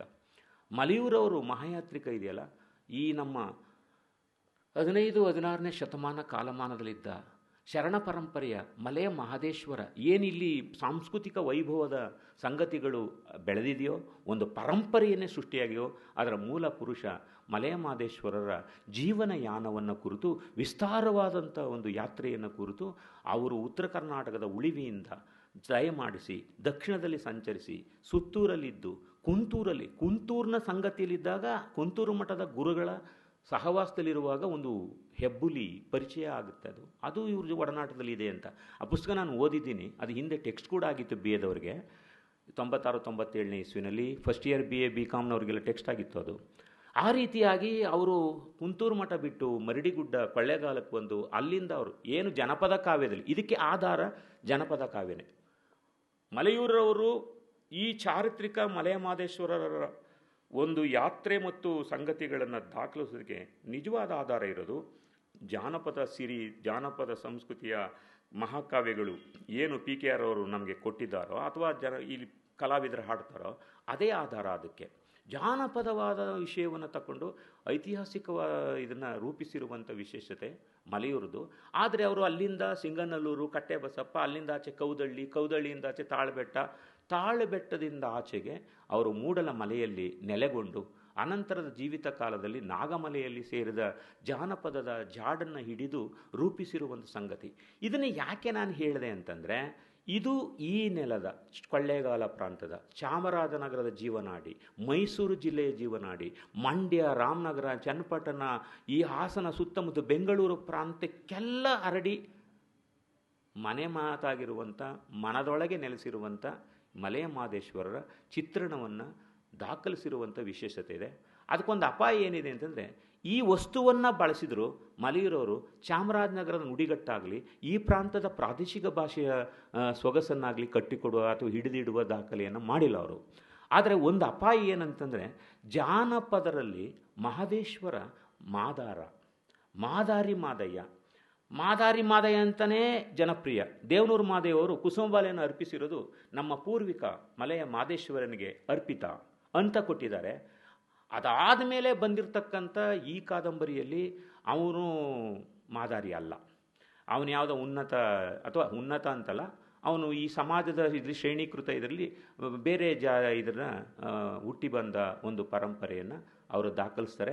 ಅದರ ಮೇಲೆ ಆಕ್ಷೇಪಗಳು ಸಿಕ್ಕಾಪಟ್ಟೆ ಬಂದು, ಈ ಕೃತಿ ಬಂದಾಗ ಕೆಲವು ಚರ್ಚೆ, ಟಿಪ್ಪಣಿಗಳು, ಆಕ್ಷೇಪಗಳು ಬಂದವು. ಅವ್ರನ್ನ ಸವರಣೆಗೊಳಿಸುವಂಥ ಪ್ರಯತ್ನ ಮಾಡಿರೋದು ಇದೆಯಲ್ಲ, ಅದು ತಪ್ಪದು ಅನ್ನೋ ಆಕ್ಷೇಪಗಳು ಬಂದರು. ಮಲೆಯೂರು ಗುರುಸ್ವಾಮಿಯವರು ನಡೆನುಡಿಯಲ್ಲಿ, ಪ್ರೀತಿಯಲ್ಲಿ ಎಲ್ಲರ ಜೊತೆ, ವಿಶೇಷವಾಗಿ ದಲಿತರ ಜೊತೆ ಅವರು ಹೆಚ್ಚು ಪ್ರೀತಿಯಿಂದ ನಡ್ಕೊಂಡಿದ್ದಾರೆ. ಅನೇಕ ದಲಿತ ವಿದ್ಯಾರ್ಥಿಗಳನ್ನ ತಮ್ಮ ಹಣ, ಕಾಸು, ಪ್ರೀತಿ ಧಾರೆ ಎರೆದು ಪೋಷಿಸಿದ್ದಾರೆ. ಆದರೆ ಮಲೆಯ ಮಹದೇಶ್ವರ ಕಥನವನ್ನು ರೂಪಿಸುವಾಗ ಮಾದರಿ ಅಂತೇಳಿಲ್ಲ. ಎಚ್ ಶಿವಪ್ರಕಾಶ್ ಅವರ ನಾಟಕ ಕೂಡ ಮಾದಾರಿ ಮಾದಯ್ಯ ಅಂತಲೇ ಇರೋದು. ಅದನ್ನು ಬಿಟ್ಟು ಮಠದ ಪ್ರಭಾವಕ್ಕೆ ಒಳಗಾದಂತೆ, ಯಾರದೋ ಈ ಒಂದು ಪ್ರೇರಣೆಗೆ ಒಳಗಾದಂತೆ ಮಲೆಯೂರವರು ಇತಿಹಾಸದ ದಿಕ್ಕನ್ನೇ ತಪ್ಪಿಸಿರುವಂಥ ಒಂದು ಪ್ರಯತ್ನ ಇದೆ ಅಂತ ಹೇಳ್ತಾರೆ. ಆದರೆ ಮಲೆಯ ಮಹದೇಶ್ವರ ಈ ನೆಲದ ಕಥನ, ಒಂದು ಸಾಂಸ್ಕೃತಿಕ ಚೇತನ, ಒಂದು ಸಾಂಸ್ಕೃತಿಕ ನಾಯಕನ ಕುರಿತದ್ದಾದ್ದರಿಂದ ಅದನ್ನು ಗಮನಿಸಬೇಕು. ಇನ್ನೊಂದು ನಾನು ಗಮನಿಸಬೇಕಾದದ್ದು, ಈ ಬಿಳಿಗಿರಿ ರಂಗಪ್ಪ ಇದ್ದಾರಲ್ಲ, ಅವ್ರ ಬಗ್ಗೆ ಒಂದು ಅಮೂಲ್ಯ ಕೃತಿ ಬಂದಿದೆ. ಭಾಳ ಜನ ಅದನ್ನು ನೋಡಿಲ್ಲ. ಅದು ಶ್ರೇಷ್ಠವಾದಂಥ ಕೃತಿ ಅದು. ಯಾಕೆ ಅಂದರೆ, ಸೋಲಿಗರ ಬದುಕಿನ ಕಥನವನ್ನು ದಟ್ಟವಾಗಿ ಕಟ್ಟಿಕೊಡುವ ಒಂದು ಪ್ರಯತ್ನ ನಡೆದಿದೆ ಅದು. ಆದರೆ ಭಾಷಿಕ ಸಿದ್ಧಿಯಿಂದಾಗಲಿ ಅಥವಾ ಕಲೆಗಾರಿಕೆಯಿಂದ ಅಷ್ಟು ದೊಡ್ಡದಾಗದೇ ಇದ್ರೂ ಒಂದು ಮಹತ್ವದ ಸಾಂಸ್ಕೃತಿಕ ವ್ಯಕ್ತಿತ್ವ ಮತ್ತು ಒಂದು ಸಮುದಾಯದ ಕಥನ, ಅವರ ಜೀವನ ಸನ್ನಿವೇಶಗಳನ್ನು ಎಷ್ಟು ಚೆನ್ನಾಗಿ ಕಟ್ಟಬೋದೋ ಅವರು ತಿಳಿದಷ್ಟು ಅಧ್ಯಯನ ಮಾಡಿದಷ್ಟು ಬರೆದಿದ್ದಾರೆ. ಅವರು ಎಂ ಚಂದ್ರಶೇಖರಯ್ಯ ಅಂತ ಅವರು ಜೆಎಸ್ಎಸ್ ಕಾಲೇಜಲ್ಲಿ ಇಂಗ್ಲೀಷ್ ಮೇಸ್ಟ್ರಾಗಿದ್ದರು. ಅವರು ಕಾರಮಕ್ಕ ಅಂತ ಒಂದು ಕಾದಂಬರಿ ಬರೆದಿದ್ದಾರೆ. ಇದು ನನ್ನ ಪ್ರಕಾರ ಈ ಯಾತ್ರಿಕ, ಕಾರಮಕ್ಕ ಇಂಥವು ಈ ನೆಲದ ಸಂಗತಿಗಳನ್ನು ಕನ್ನಡ ಸಾಹಿತ್ಯಕ್ಕೆ ತೆರೆದುಕೊಡುವ, ಭಾರತೀಯ ಸಾಹಿತ್ಯಕ್ಕೆ ಪರಿಚಯಿಸಿಕೊಡ್ಬೋದಾದ ಇದೇ ಪ್ರಾಂತದ ವಿಶಿಷ್ಟವಾದಂಥ ಸಂಗತಿಗಳು. ಅದನ್ನು ಬೇರೆ ಯಾರೂ ಮಾಡಿಲ್ಲ, ಕೂಡ ಮಾಡಬಾರ್ದು ಅಂತಿಲ್ಲ, ಇದುವರೆಗೆ ಮಾಡಿದ ಉದಾಹರಣೆಗಳಿಲ್ಲ. ಕಾರಮಕ್ಕ ಇದೆ. ಕಾರಮಕ್ಕ ಅಂದರೆ ಏನಂತಂದರೆ ಅವರು ಸೋಲಿಗರನ್ನ ಕಾರಮಕ್ಕ ಅಂತ ಕರೆಯೋದು. ಯಾಕೆ ಅಂತಂದರೆ ಮಹದೇಶ್ವರರಿಗೆ ಅವರು ನೋಡಿ ಈ ಶರಣ ಪರಂಪರೆಯಲ್ಲಿ ಬಂದಿದ್ದರಿಂದ ಈ ದಲಿತೋದ್ಧಾರದ ಅಥವಾ ಸಮಾಜದ ತಳವರ್ಗದವರನ್ನು ಮೇಲೆತ್ತಿ ಸುಧಾರಿಸುವಂಥ ಒಂದು ಕಾಯಕವನ್ನು ಮಹದೇಶ್ವರರು ಉದ್ದಕ್ಕೂ ಅವ್ರು ಮಾಡಿದ್ದಾರೆ. ತನ್ನ ದೇವಾಲಯದ ಶಿಶು ಮಕ್ಕಳಾಗಿ ಅಥವಾ ಅರ್ಚಕರಾಗಿ ಮಾಡ್ಕೊಂಡಿರೋದು ಸೋಲಿಗರನ್ನು. ಮಲೆ ಮಹದೇಶ್ವರದಲ್ಲಿ ಈಗಲೂ ಕೂಡ ನೋಡಿ ಸೋಲಿಗರೇ ಪೂಜೆ ಮಾಡೋದು. ಅವ್ರು ಯಾರು ಸೋಲಿಗರು? ಕಾರಯ್ಯ ಬಿಲ್ಲಯ್ಯನವರು ಸತ್ಯಶರಣ ಸಂಕಮ್ಮ ಇದ್ದಾಳಲ್ಲ, ವಚನಕ್ಕೆ ಅವಳು ಹೊಣೆಯಾಗಿ ನಾನು ನಿನಗೆ ಭಾಷೆ ಕೊಡೋದಿಲ್ಲ ಹೋಗುವಂಥ ಪ್ರತಿಕಾರದ ಇದು ಅವಳ ತಿರಸ್ಕಾರದ ಸಂಗತಿ ಹೇಳ್ತಾಳಲ್ಲ, ಆ ಸಂಕಮ್ಮನ ಮಕ್ಕಳು ಅವರು. ಮಹದೇಶ್ವರರ ಕರುಣೆಯಿಂದ ಮತ್ತು ಈ ಸೋಲಿಗ ಇವ ಗಂಡ ಇದನ್ನಲ್ಲ ಅವನ ಇದ್ರ ಮಕ್ಕಳಾಗಿ ಬಂದವರು ಅಂತ ಹೇಳೋದು ಕಾರಯ್ಯ ಬಿಲ್ಲಯ್ಯ ಅಂತ. ಅಲ್ಲೇನು ಹೇಳ್ತಾರೆ ಅಂತಂದರೆ ಈ ಕಾರಯ್ಯ ಅನ್ನೋರ ಮಕ್ಕಳು ಸೋಲಿಗರು, ಬಿಲ್ಲಯ್ಯನವ್ರ ಮಕ್ಕಳು ಬೇಡಗಂಪಣರು ಅನ್ನೋ ಮಾತು ಇದೆ. ಆಮೇಲೆ ನೀವು ಮಾತಾಡಿ ಅನ್ನೋ ಮಾತು ಇದೆ, ಆ ಚರ್ಚೆ ಇದೆ. ಕಾರಯ್ಯನ ಮಕ್ಕಳನ್ನು ಸೋಲಿಗರು ಅಂತ ಹೇಳಿ ಆ ಸಂಗತಿಗಳನ್ನು ಹೇಳಿದ್ದಾರೆ ಅಂಥೇಳಿ ಆ ಸೋಲಿಗ ಗುರುವೇಗೌಡ ಅನ್ನೋನು ಮೂಲ ಪುರುಷನಾಗಿ ಮುಖ್ಯನಾಗಿ ಅವರು ವ್ಯವಸಾಯವನ್ನು ಮಾಡುವ, ಅವರು ವ್ಯವಸಾಯ ಮಾಡ್ತಿರ್ಲಿಲ್ಲ ಮೊದಲು. ಕಾಡ ಗೆಡ್ಡೆ ಗೆಣಸುಗಳು, ಸೊಪ್ಪು ಸದೆಗಳು, ಬೇರು ಇದನ್ನು ಮಾಡ್ಕೊಂಡಿದ್ದವ್ರಿಗೆ ಒಂದು ವ್ಯವಸಾಯ ಮತ್ತು ಅವ್ರದ್ದು ಸ್ಥಳದಿಂದ ಸ್ಥಳಕ್ಕೆ ಇಲ್ಲಿ ಒಂದಷ್ಟು ಕೆಲಸ ಮಾಡ್ತಿರ್ತಾರೆ, ಅಲ್ಲಿ ಮತ್ತೆ ಮುಂದುವರಿತಿರ್ತಾರೆ. ಅವರು ಅಟ್ಟದ ಮೇಲೆ ಗುಡಿಸಲು ಕಟ್ಕೊಂಡು ಜೀವನ ಮಾಡುವ ಕ್ರಮದಿಂದ ಹಿಡಿದು ಹುಲಿಗಳನ್ನು ಸಹಜವಾದಂಥ ಕುರಿಮರಿಗಳು ಓಡಿಸೋ ಥರ ಓಡಿಸೋ ಒಂದು ಕೌಶಲ ಮತ್ತು ಆನೆಗಳನ್ನು ಸದ್ದಿನಿಂದಲೇ ಅಟ್ಟುವಂಥ ಸಹಜವಾದ ಪ್ರಾಣಿಗಳ ಜೊತೆ ಒಡನಾಡಿಗಳಾಗಿ ಬೆಳೆದಿರ್ತಕ್ಕಂಥ ರೋಚಕ ಸಂಗತಿಗಳು ಇತ್ಯಾದಿ ಇತ್ಯಾದಿ. ಅದರಲ್ಲಿ ಮುಖ್ಯವಾಗಿ ರೊಟ್ಟಿ ಹಬ್ಬದ ಕಥನ ಸೋಲಿಗರಲ್ಲಿ. ಅದು ಯಾರು ನೀವೆಲ್ಲ ಕೇಳಿದಿರಿ, ರೊಟ್ಟಿ ಹಬ್ಬದ ಕಥನ ಇದೆಯಲ್ಲ, ಆ ಕಥನ ಮತ್ತು ಬಿಳಿಗಿರಂಗಪ್ಪನ ದೊಡ್ಡ ಜಾತ್ರೆಯ ಒಂದು ಸಂಗತಿಗಳನ್ನು, ಸಾಂಸ್ಕೃತಿಕ ಸಂಗತಿಗಳನ್ನು ಕಟ್ಟಿದ್ದಾರೆ. ಒಂದೇ ಮಾತು ನಿಮ್ಗೆಲ್ರಿಗೂ ಗೊತ್ತು, ಈ ರೊಟ್ಟಿ ಹಬ್ಬದಲ್ಲಿ ಒಂದು ವಿಶೇಷ ಅಂದರೆ ಎಲ್ಲ ಸೇರಿಕೊಂಡು ಸಂಭ್ರಮದಲ್ಲಿ ರೊಟ್ಟಿ ಹಬ್ಬ ಮಾಡುವಾಗ ಈ ಪ್ರೇಮಿಗಳಿರ್ತಾರಲ್ಲ ಅವರು ಸುತ್ತ ಕುಣಿತಾ ಇದ್ದರೆ ಯಾರು ಇಷ್ಟನೋ ಒಂದು ಹುಡುಗಿ ತನಗಿಷ್ಟವಾದ ಹುಡುಗನಿಗೆ ಒಂದು ಕಲ್ಲು ಹೊಡೆಯೋದು. ಆ ಕಲ್ಲೊಡೆದರ ಸೂಚನೆ ಏನು ಅಂತಂದರೆ ನಾನು ನಿನ್ನ ಇಷ್ಟಪಟ್ಟಿದ್ದೀನಿ ಬಾ ಹೋಗೋಣ ಅಂತ. ಅವ್ರೇನಂತಂದರೆ ಆ ಕ್ಷಣವೇ ಅವರು ಕಾಡ್ಗೋಡ್ಬಿಡೋದು, ಕಾಡ್ಗೋಡ್ಬಿಟ್ಟು ಸ್ವಂತ ಎಲ್ಲ ಜೊತೆಲಿದ್ದು ಬದುಕೋದು, ಪ್ರೇಮ ಅದು. ಬದುಕಿ ಅಲ್ಲಿ ವಿವಾಹ ಆಗಿಬಿಟ್ಟು ಎಷ್ಟೋ ಕಾಲ ಇದ್ಬಿಟ್ಟು ಆಮೇಲೆ ಊರಿಗೆ ಬರೋದು, ಆಮೇಲೆ ಅವರು ಸಮುದಾಯದವರು ಸೇರಿಸ್ಕೊಳ್ಳೋದು. ಇದು ಎಲ್ರಿಗೂ ನಡೆಯೋದೇ. ಇಲ್ಲಿ ಯಾವ ಜಾತಿ ಅವನ್ಯಾಕೆ ಮದುವೆ ಅದೇ ಇವನ್ಯಾಕೆ ಮದುವೆ ಪ್ರಶ್ನೆಯೇ ಇಲ್ಲ. ತೆರೆದ ಮುಕ್ತ ಬದುಕಿನ ಪ್ರೇಮ ಸಂಗತಿಗಳಿಗೆ ಒಂದು ಇಷ್ಟೊಂದು ಅದ್ಭುತವಾದ ಅವಕಾಶ ಕೊಟ್ಟಿರೋದು. ಇವತ್ತು ನಮ್ಮಲ್ಲಿ ಜಾತಿಗಳು ಒಂದು ಜಾತಿ ಒಳಗಡೆ ಪಂಗಡಗಳು ಅದೇನೇನೋ ಕಥೆಯಾಗಿ ನಮ್ಮ ತಿಮ್ಮರಾಜ್ ಅವರೆಲ್ಲ ನಗ್ತಾ ಇದ್ದಾರೆ, ಯಾಕೋ ಕಣೆ ಗೊತ್ತಾಯ್ತಾ ಇಲ್ಲ. ಯಾಕಂದರೆ ಅವ್ರಿಗೆ ನಮಗೆ ಆ ಥರ ಪ್ರೇಮ ಮಾಡೋಕ್ಕೆ ಸಿಕ್ಲಿಲ್ಲ ಅಂತಲೋ ಅಥವಾ ನಮ್ಮದು ಬೇರೆ ಥರ ಅದೇ ಆಗಿದೆಯೋ ಅಂತ ಗೊತ್ತಿಲ್ಲ. ನಮ್ಮ ಲಿಂಗಪ್ಪನೂ ಅದೇ ಮಾಡ್ತಾಯಿದ್ದಾರೆ, ಅವರೆಲ್ಲ ನಗಾಡ್ತಾ ಇದ್ದಾರೆ ಅವರು. ಆದರೆ ಸೋಲಿಗರ ಪ್ರೇಮ ಕಥನ ನನಗೂ ಒಂದೊಂದು ಸಾರಿ ಲಿಂಗಪ್ಪ ನಾನು ಆ ಸಮುದಾಯದಲ್ಲಿ ಇದ್ದಿದ್ರೆ ಇಷ್ಟೊತ್ತಿಗೆ ಬಹುಶಃ ನಾನು ಹಿಂಗಿರ್ತಿರ್ಲಿಲ್ವೇನೋ ಅಂತ ನನಗೆ ಅನಿಸುತ್ತೆ. ಆ ಸೋಲಿಗರ ಅದ್ಭುತ ಜೀವನ ಯಾರು ಇದೆ ಈ ಥರ ಎಲ್ಲೂ ಇಲ್ಲ, ನನಗೆ ಗೊತ್ತಾದಂಗಿಲ್ಲಪ್ಪ. ಅದು ಇಷ್ಟೊಂದು ನಿರಾಳ ನಿಷ್ಕಲ್ಮಶ ಪ್ರೇಮಕ್ಕೆ ಅವಕಾಶ ಕೊಟ್ಟ ಒಂದು ಸಮುದಾಯ, ಒಂದು ಸಾಂಸ್ಕೃತಿಕ ಸಂಗತಿ ಇದೆ. ಈ ಥರದ ಸಂಗತಿಗಳು ಎಷ್ಟೊಂದು ವೈದ್ಯಜ್ಞಾನಗಳು ಗೊತ್ತಾವು. ಈ ಥರದ ಕಾರಮಕ್ಕ ಅನ್ನುವ ನಾವೆಲ್ಲು ನೋಡೋದಕ್ಕೆ ಅತ್ಯಂತ ಸರಳವಾದ ರೀತಿಯಲ್ಲಿ ಇಷ್ಟೊಂದು ಕಲಾತ್ಮಕ ಚಿತ್ರಣ ಅಲ್ಲದೆ ಇದ್ರೂ ಆ ಸೋಲಿಗರ ಬಾಳ ಕಥನವನ್ನು, ಜೀವನ ಸನ್ನಿವೇಶವನ್ನು ಹೇಳೋದಿದೆಯಲ್ಲ, ಆ ಕಾರಣಕ್ಕೆ ಅದು ಈ ನೆಲದ, ಈ ಪರಿಸರದ ಒಂದು ಮಹತ್ವದ ದಾಖಲೆಯಾಗಿ, ಕೊಡುಗೆಯಾಗಿ ಸಾಹಿತ್ಯಕ್ಕೆ ಕಾಣುತ್ತೆ. ಚಾಮರಾಜನಗರ ಪ್ರಾಂತ್ಯದಿಂದ ಸಾಹಿತ್ಯಕ್ಕೆ ಏನು ಕೊಡುಗೆ ಅನ್ನುವಾಗ ಇದು ಮಾಡಬೇಕು. ಇಂಥ ಹೊತ್ತಲ್ಲಿ ನಾನು ಇನ್ನೊಂದನ್ನು ಜ್ಞಾಪಿಸ್ಕೋಬೇಕು. ಇದು ಕಾದಂಬರಿ ಅಲ್ಲ, ಆದರೆ GS ಜಯದೇವ್ ಇದ್ದಾರಲ್ಲ, ಜಯದೇವ್ ಸರ್ ಇದ್ದಾರಲ್ಲ, ಶಿವರುದ್ರಪ್ಪ ಅವ್ರ ಮಗ ಅಂತ ಹೇಳ್ತಾರೆ. ಅವರಿಗೆ ಒಂದು ಸ್ವಂತ ವ್ಯಕ್ತಿತ್ವ ಇದೆ.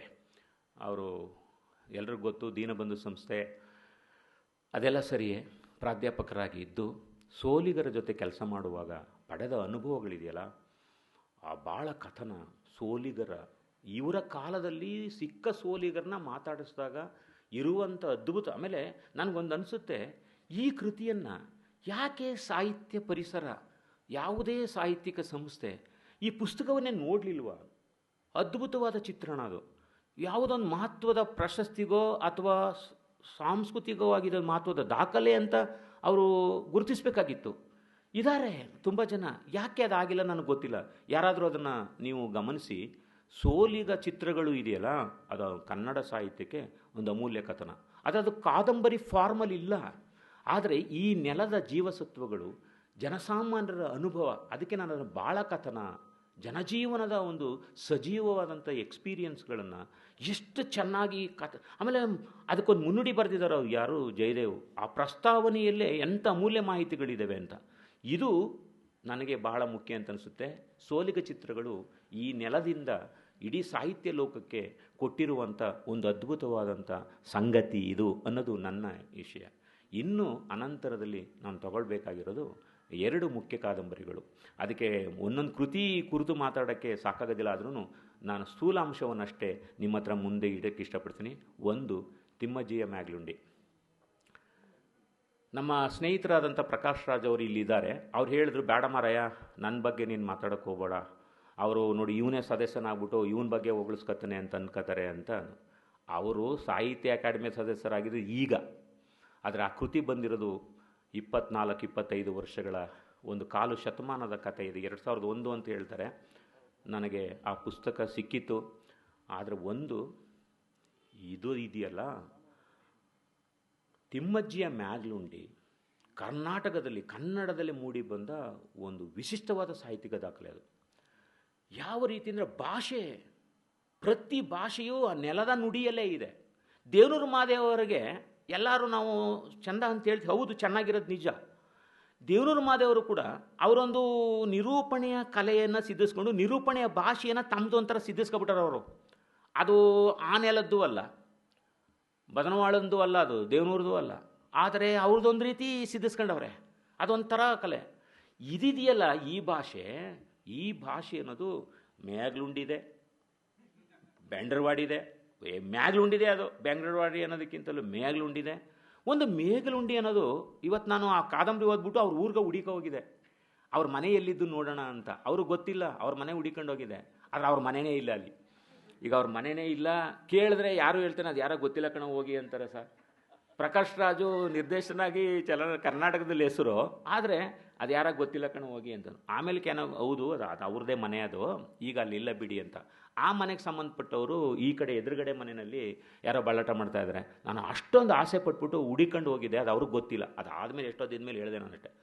ಮೇಗ್ಲುಂಡಿಯನ್ನು ಆಧರಿಸಿ ಇಡೀ ಒಂದು ಹಳ್ಳಿಯ ಸಮಸ್ತ ದಾಖಲೆಗಳು, ಸಾಂಸ್ಕೃತಿಕ ವಿವರಗಳು ಎಷ್ಟು ಚೆನ್ನಾಗಿದೆ ಅಂತಂದರೆ, ಒಂದೊಂದು ಸಾರಿ ಹೇಳಿಸುತ್ತೆ, ಈ ನಮ್ಮ ಕಾದಂಬರಿಗಳು ಒಂದು ನಿರ್ದಿಷ್ಟ ಗುರಿ ಇರ್ತದೆ, ಒಂದು ಈ ಥರದ ವಿಷಯವನ್ನು ಹೇಳೋದಕ್ಕೋಸ್ಕರ ಮಾಡ್ತಾರೆ. ಅಂಥದ್ದೇನೂ ಇಲ್ಲ ಅಲ್ಲಿ. ಆದರೆ ತಣ್ಣಗೆ ಕಂಡದ್ದನ್ನು ಅಲ್ಲಲ್ಲಿ ದಾಖಲಿಸ್ತಾ, ನಿರೂಪಿಸ್ತಾ ತನ್ನಷ್ಟಕ್ಕೆ ತಾನೇ ಹೋಗಿದೆ ಅದು. ಆದರೆ ಎಷ್ಟು ಸಂಗತಿಗಳಿವೆ ಅಂತಂದರೆ, ಆ ತಿಮ್ಮಜ್ಜಿಯ ಮ್ಯಾಗ್ಲುಂಡಿಯ ಸಮಸ್ತ ವಿವರಗಳು, ಮತ್ತು ಅದು ಯಾಕೆ ಮುಖ್ಯ ಅಂತಂದರೆ, ಆ ಸುತ್ತಿನ ಸಾಂಸ್ಕೃತಿಕವಾದಂಥ ಸಂಗತಿಗಳನ್ನು ಒಳಗೊಂಡಿರೋದ್ರಿಂದ ಕನ್ನಡ ನಾಡಿನ ಚರಿತ್ರೆಯಲ್ಲಿ ಮತ್ತು ಕನ್ನಡ ಸಾಹಿತ್ಯ ಪರಂಪರೆಯಲ್ಲಿ ಸಾಂಸ್ಕೃತಿಕವಾದಂಥ ಮಹತ್ವಕ್ಕೆ ಆ ಕೃತಿ ಪರಮ ಉದಾಹರಣೆಯಾಗಿ ಸಲ್ಲುತ್ತೆ. ಅದು ನಮಗೆ ಬಹಳ ಮುಖ್ಯವಾಗಿದೆ. ಯಾಕೆಂದರೆ ಅಲ್ಲಿ ಬೆಂಡರವಾಡಿ ಜಾತ್ರೆ ಇರ್ಬೋದು, ಅಲ್ಲಿಯ ಒಂದು ಈಡಿಗರ ಮನೆಯ ಒಂದು ಸಂಸ್ಕಾರ ಸಂಗತಿಗಳಿರ್ಬೋದು. ಆ ಒಂದು ಎಂಥ ಊರೋದು ಅಂತಂದರೆ, ಈ ಉಪ್ಪಲ್ ಶೆಟ್ಟರುಗಳು, ಈ ಕೊರಮರು ಅಂತ, ನಾನು ಕೇಳೇ ಇಲ್ಲ ಆ ಕೊರಮರು ಈ ಕಡೆ ಇದ್ದಾರೆ ಅಂತ. ಕೊರಮರ ಜೀವನ ಕಥನ ಅಂತ, ಅದರಲ್ಲಿ ಬಂಗಾರಿ ಅಂತ ಒಬ್ಬಳು, ಮುತ್ತು ಅಂತಕ್ಕಂಥ ಒಂದು ಪಾತ್ರಗಳು, ಈ ಅನೇಕರ ಎಂಥ ಚಿತ್ರಣಗಳಿವೆ ಅಲ್ಲಿ ಅಂತಂದರೆ, ಇದನ್ನು ಅವರು ತಿಮ್ಮಜ್ಜಿಯಿಂದ ಮೊದಲನೇ ಚಾಪ್ಟರೇ ರೋಚಕ. ಅದು ಏನು ಜಡಿಮಳೆ ಉಳಿದು, ಜಡಿಮಳೆ ಸುರಿದು, ಮ್ಯಾಗ್ಲುಂಡಿಯೆಲ್ಲ ನೆಂದು ಬಜ್ಜಿಯಾಗಿ ಒತ್ತಿನಂತೆ ಏರ್ ಕಟ್ಕೊಂಡು ಜೋಳ ಬಿತ್ತಕ್ಕೆ ಹೋಗ್ತಾರೆ. ಈ ಚಿತ್ರಣವನ್ನು ನಾವು ಎಲ್ಲೂ ನೋಡಿಲ್ಲ. ಜೋಳ ಬಿತ್ತುವ ಸಂಭ್ರಮ ಇದೆಯಲ್ಲ ಹಳ್ಳಿಗರಲ್ಲಿ, ಅವ್ರಿಗೆ ಎಂಡ ಮಾರೋದು ಕಸುಬು, ಆದರೆ ಮೂಲತಃ ಕೃಷಿಕರು ಅವರು. ಆ ಜೋಳ ಬಿತ್ತುವ ಸಂಭ್ರಮ ಎದಲು ದನ ಕಟ್ಕೊಂಡು ಒಬ್ರಿಗೊಬ್ರು ಮಾತಾಡ್ಕೊಂಡು, ಅಯ್ಯೋ ಅದು ಅದ್ಭುತವಾದ ಚಿತ್ರಣ. ಅದು ಅಂಥ ಒಂದು ಸಂಗತಿಯಿಂದ ಶುರುವಾಗುತ್ತೆ, ತಿಮ್ಮಜ್ಜಿಯಿಂದ ಶುರುವಾಗುತ್ತೆ.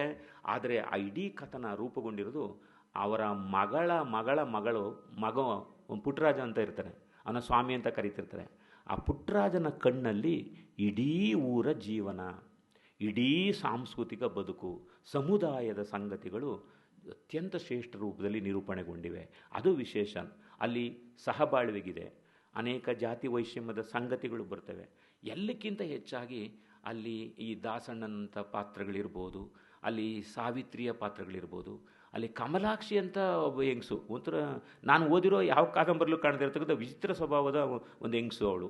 ಬೇರೆ ಬೇರೆ ಸಂಬಂಧ ಇಟ್ಕೊಂಡು ಇದು ಮಾಡೋದು. ಕಮಲಾಕ್ಷಿ ಸಂಗತಿಗಳು, ನ್ಯಾಯ ಪಂಚಾಯಿತಿಗಳು ನನಗೆ ಕಾಣೋದು ದೇವನೂರು ಮಹಾದೇವರದಲ್ಲಾಗಲಿ, ಇವರಲ್ಲಾಗಲಿ, ಮಂಜು ಕೋಡಿ ಉಗ್ನೆಯವರಲ್ಲಾಗಲಿ ಮತ್ತು ವರಯಾಲ ದೊರಸಮರಲ್ಲಿ. ಇದೇನೋ ಆಶ್ಚರ್ಯ, ಊರ ಪಂಚಾಯಿತಿ ಚಿತ್ರಣಗಳನ್ನು ಎಷ್ಟು ಚೆನ್ನಾಗಿ ಅವರವರ ಕಥಾ ಸಂದರ್ಭಕ್ಕೆ ಅನುಗುಣವಾಗಿ ಪಂಚಾಯಿತಿ ದೃಶ್ಯಗಳನ್ನು ದೇವನೂರು ಮಹಾದೇವರ ಡಾಂಬರು ಬಂದದು ಮತ್ತು ಬೇರೆ ಬೇರೆ ಸಂದರ್ಭ ನೋಡಿದಿರಿ ನೀವು. ಇವರಲ್ಲಿ ಪಂಚಾಯಿತಿ ವಾದಗಳು ಅವು ಬಹಳ ಚೆನ್ನಾಗಿ ಬಂದಿದೆ. ಆಮೇಲೆ ಮಂಜು ಕೋಡಿ ಉಗ್ನರಲ್ಲೂ ಪಂಚಾಯಿತಿ ಸೇರೋದು, ನ್ಯಾಯ ಸೇರೋದು, ಜಾತಿಗಳ ವಾದ ವಿವಾದಗಳ ಚಿತ್ರಣ ಕೂಡ ಅಲ್ಲಿದೆ. ಹೀಗಾಗಿ ಆ ಚಂದದ ಚಿತ್ರಣ ಕೂಡ ಅದರಲ್ಲಿ ತುಂಬ ಚೆನ್ನಾಗಿ ಮೂಡಿ ಬಂದಿದೆ ಅದು. ಹೀಗಾಗಿ ಹಳ್ಳಿಯ ಚಿತ್ರಣ ಇದೆಯಲ್ಲ, ಅದು ಸಕಲ ಸಂಗತಿಗಳನ್ನು, ಅಲ್ಲಿ ಎಷ್ಟು ಉಪಕಥೆಗಳಿವೆ ಅಂತಂದರೆ, ಈ ಎಂಡಕ್ಕೆ ಲಕ್ಷ್ಮೀದೇವಿ ಯಾಕೆ ದೇವರಾಗ್ತಾಳೆ ಎಂಡದವ್ರಿಗೆ, ಈಡಿಗರಿಗೆ. ಆಮೇಲೆ ಒಂದು ಉಪ್ಪುಲ್ ಶೆಟ್ಟಿ ಹಕ್ಕಿ ಕತೆ ಇರ್ಬೋದು, ಇನ್ನೊಂದು ಸ್ವಾರಕ್ಕಿ ಕತೆ ಇರ್ಬೋದು, ಕೋಗಿಲೆ ಚಿಕ್ಕವ್ವ ಅಂತ ಯಾಕನ್ನತ್ತೆ. ಈ ಎಲ್ಲ ಎಷ್ಟು ಉಪಕಥೆಗಳಿವೆ ಅಂತಂದರೆ, ಈ ಕುಸುಮಬಾಲೆಯಲ್ಲಿ, ದೇವನೂರು ಮಹಾದೇವರ ಕುಸುಮಬಾಲೆಯಲ್ಲಿ ಅನೇಕ ಉಪಕಥೆಗಳ ಕಣಜ ಅಂತ ನಾನು ಹೇಳಿದ್ದೆ. ಮಹಾದೇವರ ಒಳಗಡೆ ಉಪಕಥೆಗಳು ಮೂಲತಃ ಹಂಗಿದ್ರು ಉಪಕಥೆಗಳು ಸಾಕಷ್ಟು ಬರ್ತವೆ ದೇವನೂರು ಮಹಾದೇವರಲ್ಲಿ. ಅಂಥದ್ರಲ್ಲಿ ಇಲ್ಲಿ ಉಪಕಥೆಗಳ ರಾಶಿನೇ ಇದೆ. ನನಗೆ ಈ ನೆಲ ನೋಡುವಾಗ ಈ ನೆಲದ ಈ ಜನರ ಮಿಡಿತದ ಭಾವಗಳನ್ನು ದಾಖಲಿಸುವ ಒಂದು ಸಾಹಿತ್ಯ ಕೃತಿ ಬೇಕಿತ್ತು. ಅದನ್ನು ತಿಮ್ಮಜ್ಜಿಯ ಮ್ಯಾಗ್ಲುಂಡಿ ಸಾಧಿಸಿದೆ ಅಥವಾ ಅದನ್ನು ತೋರಿಸಿಕೊಟ್ಟಿದೆ. ಅದರಿಂದ ಅಂಥ ಕಾದಂಬರಿ ಬೇಕಿತ್ತು ಅನ್ನೋದು. ಇನ್ನೂ ಬೇಕಾದಷ್ಟು ವಿವರಗಳು ಚೆನ್ನಾಗಿದೆ ಅದರಲ್ಲಿ ತುಂಬ ಚೆನ್ನಾಗಿದೆ. ಅವರ ಸಾಕು ತಾಯಿಯಾಗಿರ್ತಕ್ಕಂಥ ಪುಟ್ಟಕ್ಕ, ಆ ಅಜ್ಜಿಯ ಮಮತೆ ಇದೆಯಲ್ಲ, ಅಯ್ಯೋ ಅದು ಅಗಾಧವಾಗಿದೆ. ಆ ಥರದ್ದು ಕೊನೆಗೆ ಅಜ್ಜಿ ಸತ್ತೋಗ್ತಾಳೆ. ಈ ಕಾದಂಬರಿ ವಿಶೇಷ ಏನಪ್ಪ ಅಂತಂದರೆ, ಅನಂತರ ಲಾಸ್ಟಲ್ಲಿ ಇವನು ಬಾಲ್ಯದಿಂದ ಆಡಿ ಬೆಳೆದು ಅವನು ಬೆಳೀತಾ ಮೈಸೂರು ವಿದ್ಯಾಭ್ಯಾಸಕ್ಕೆ ಹೋಗಿ ಅಲ್ಲಿ MA ಪದವೀಧರನಾಗಿ ಕನ್ನಡ ಸಾಹಿತ್ಯ ಓದಿ ಅವನು ಬೇರೆ ಬೇರೆ ಕ್ಷೇತ್ರಕ್ಕೆ ಹೋಗುವಾಗ ತಮ್ಮ ಊರು ಏನಾಗಿದೆ ಅಂತ, ಇದು ಭಾಳ ವಿಶಿಷ್ಟವಾದದ್ದು. ಅನೇಕ ಕಾದಂಬರಿಗಳಲ್ಲಿ ಇದಿಲ್ಲ. ಈ ಆಧುನಿಕತೆಯ ಕಾಲ ಎಷ್ಟು ಶೀಘ್ರವಾಗಿ ನಮ್ಮೂರೇ ಇಲ್ಲ ಅಲ್ಲಿ. ನನಗೇನೆ ಅನಿಸುತ್ತೆ, ಈ ಗಾಂಧಿ ಅಧ್ಯಯನ ಕೇಂದ್ರಕ್ಕೆ ಬಂದ ಮೇಲೆ ಅವಮಾನಿತನಾಗಿ ಹಳ್ಳಿಯ ಆಸ್ತಿ ಅಣ್ಣ ತಮ್ಮದ ಜಗಳ ನೋಡಲಾರ್ದೆ ಕದ್ದು ಮೈಸೂರಿಗೆ ಹೋಗಿ ಮನೆ ಮಾಡ್ಕೊಂಡು ನಾನು.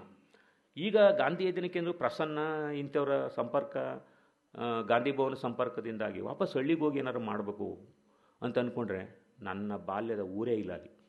ಆ ರೂಪರೇಷೆಗಳೇ ಇಲ್ಲ, ನೆಲ ಜಾಗಗಳೇ ಇಲ್ಲ, ಹೊಲಗಳೇ ಇಲ್ಲ, ಅದು ಏನೇನೋ ಆಗ್ಬಿಟ್ಟಿವೆ. ಇವರು ವಾಪಸ್ಸು ಹುಡುಗ ಬಂದಾಗ ಆ ಊರ ಚಿತ್ರಣವೇ ಇಲ್ಲ, ತನ್ನದು ಅಂತ ಯಾವುದೂ ಇಲ್ಲ, ಭಾವನಾತ್ಮಕ ಸಂಬಂಧಗಳಿಲ್ಲ. ಆಮೇಲೆ ಎಷ್ಟೊಂದು ಒಳ್ಳೊಳ್ಳೆ ಪಾತ್ರಗಳು ಕಟ್ಟಿದ್ದಾರೆ ಅಂದರೆ, ಅಲ್ಲೊಬ್ಬ ದಡ್ಡ ಇರ್ತಾನೆ ಅವನು, ಆಮೇಲೆ ಒಬ್ಬ ಹುಚ್ಚ ರಾಜೇಂದ್ರ ಒಳ್ಳೆ ಹುಡುಗ ಅವನು. ಎಷ್ಟೊಂದು ಸಂಬಂಧಗಳನ್ನು ಚೆನ್ನಾಗಿ ಚಿತ್ರಿಸಿದ್ದಾರೆ, ಪಾತ್ರಗಳು ಚಿತ್ರಿಸಿದ್ದಾರೆ. ಕೊರಮಗೇರಿಯವರ ಸಮುದಾಯ, ಉಪ್ಪಲಕರ ಸಮುದಾಯ, ಈಡಿಗರ ಮನೆತನ ತುಂಬ ಚೆನ್ನಾಗಿದೆ. ನಾನು ಒಂದೇ ಮಾತು ಹೇಳಬೇಕು, ಈಗ ನಾನು ಸರಿಯಾಗಿ ಹೇಳ್ತಾ ಇಲ್ಲ, ರಾಜ್ಕುಮಾರ್ ಅವರು ಈ ಪುಸ್ತಕಕ್ಕೆ ಒಂದು ಮುನ್ನುಡಿ ಬರೆದಿದ್ದಾರೆ. ನನಗನ್ನಿಸುತ್ತೆ ರಾಜ್ಕುಮಾರ್ ಇಷ್ಟು ಚೆನ್ನಾಗಿ ಬರೀತಾರ. ರಾಜ್ಕುಮಾರ್ ಕಲಾವಿದರಾಗಿ ಗೊತ್ತು, ನಟರಾಗಿ, ಗಾಯಕರಾಗಿ ಎಷ್ಟು ಚೆನ್ನಾಗಿ ಬರೆದಿದ್ದಾರೆ ಅಂದರೆ ಆ ಮುನ್ನುಡಿ ಓದ್ಬಿಟ್ರೆ ಸಾಕು.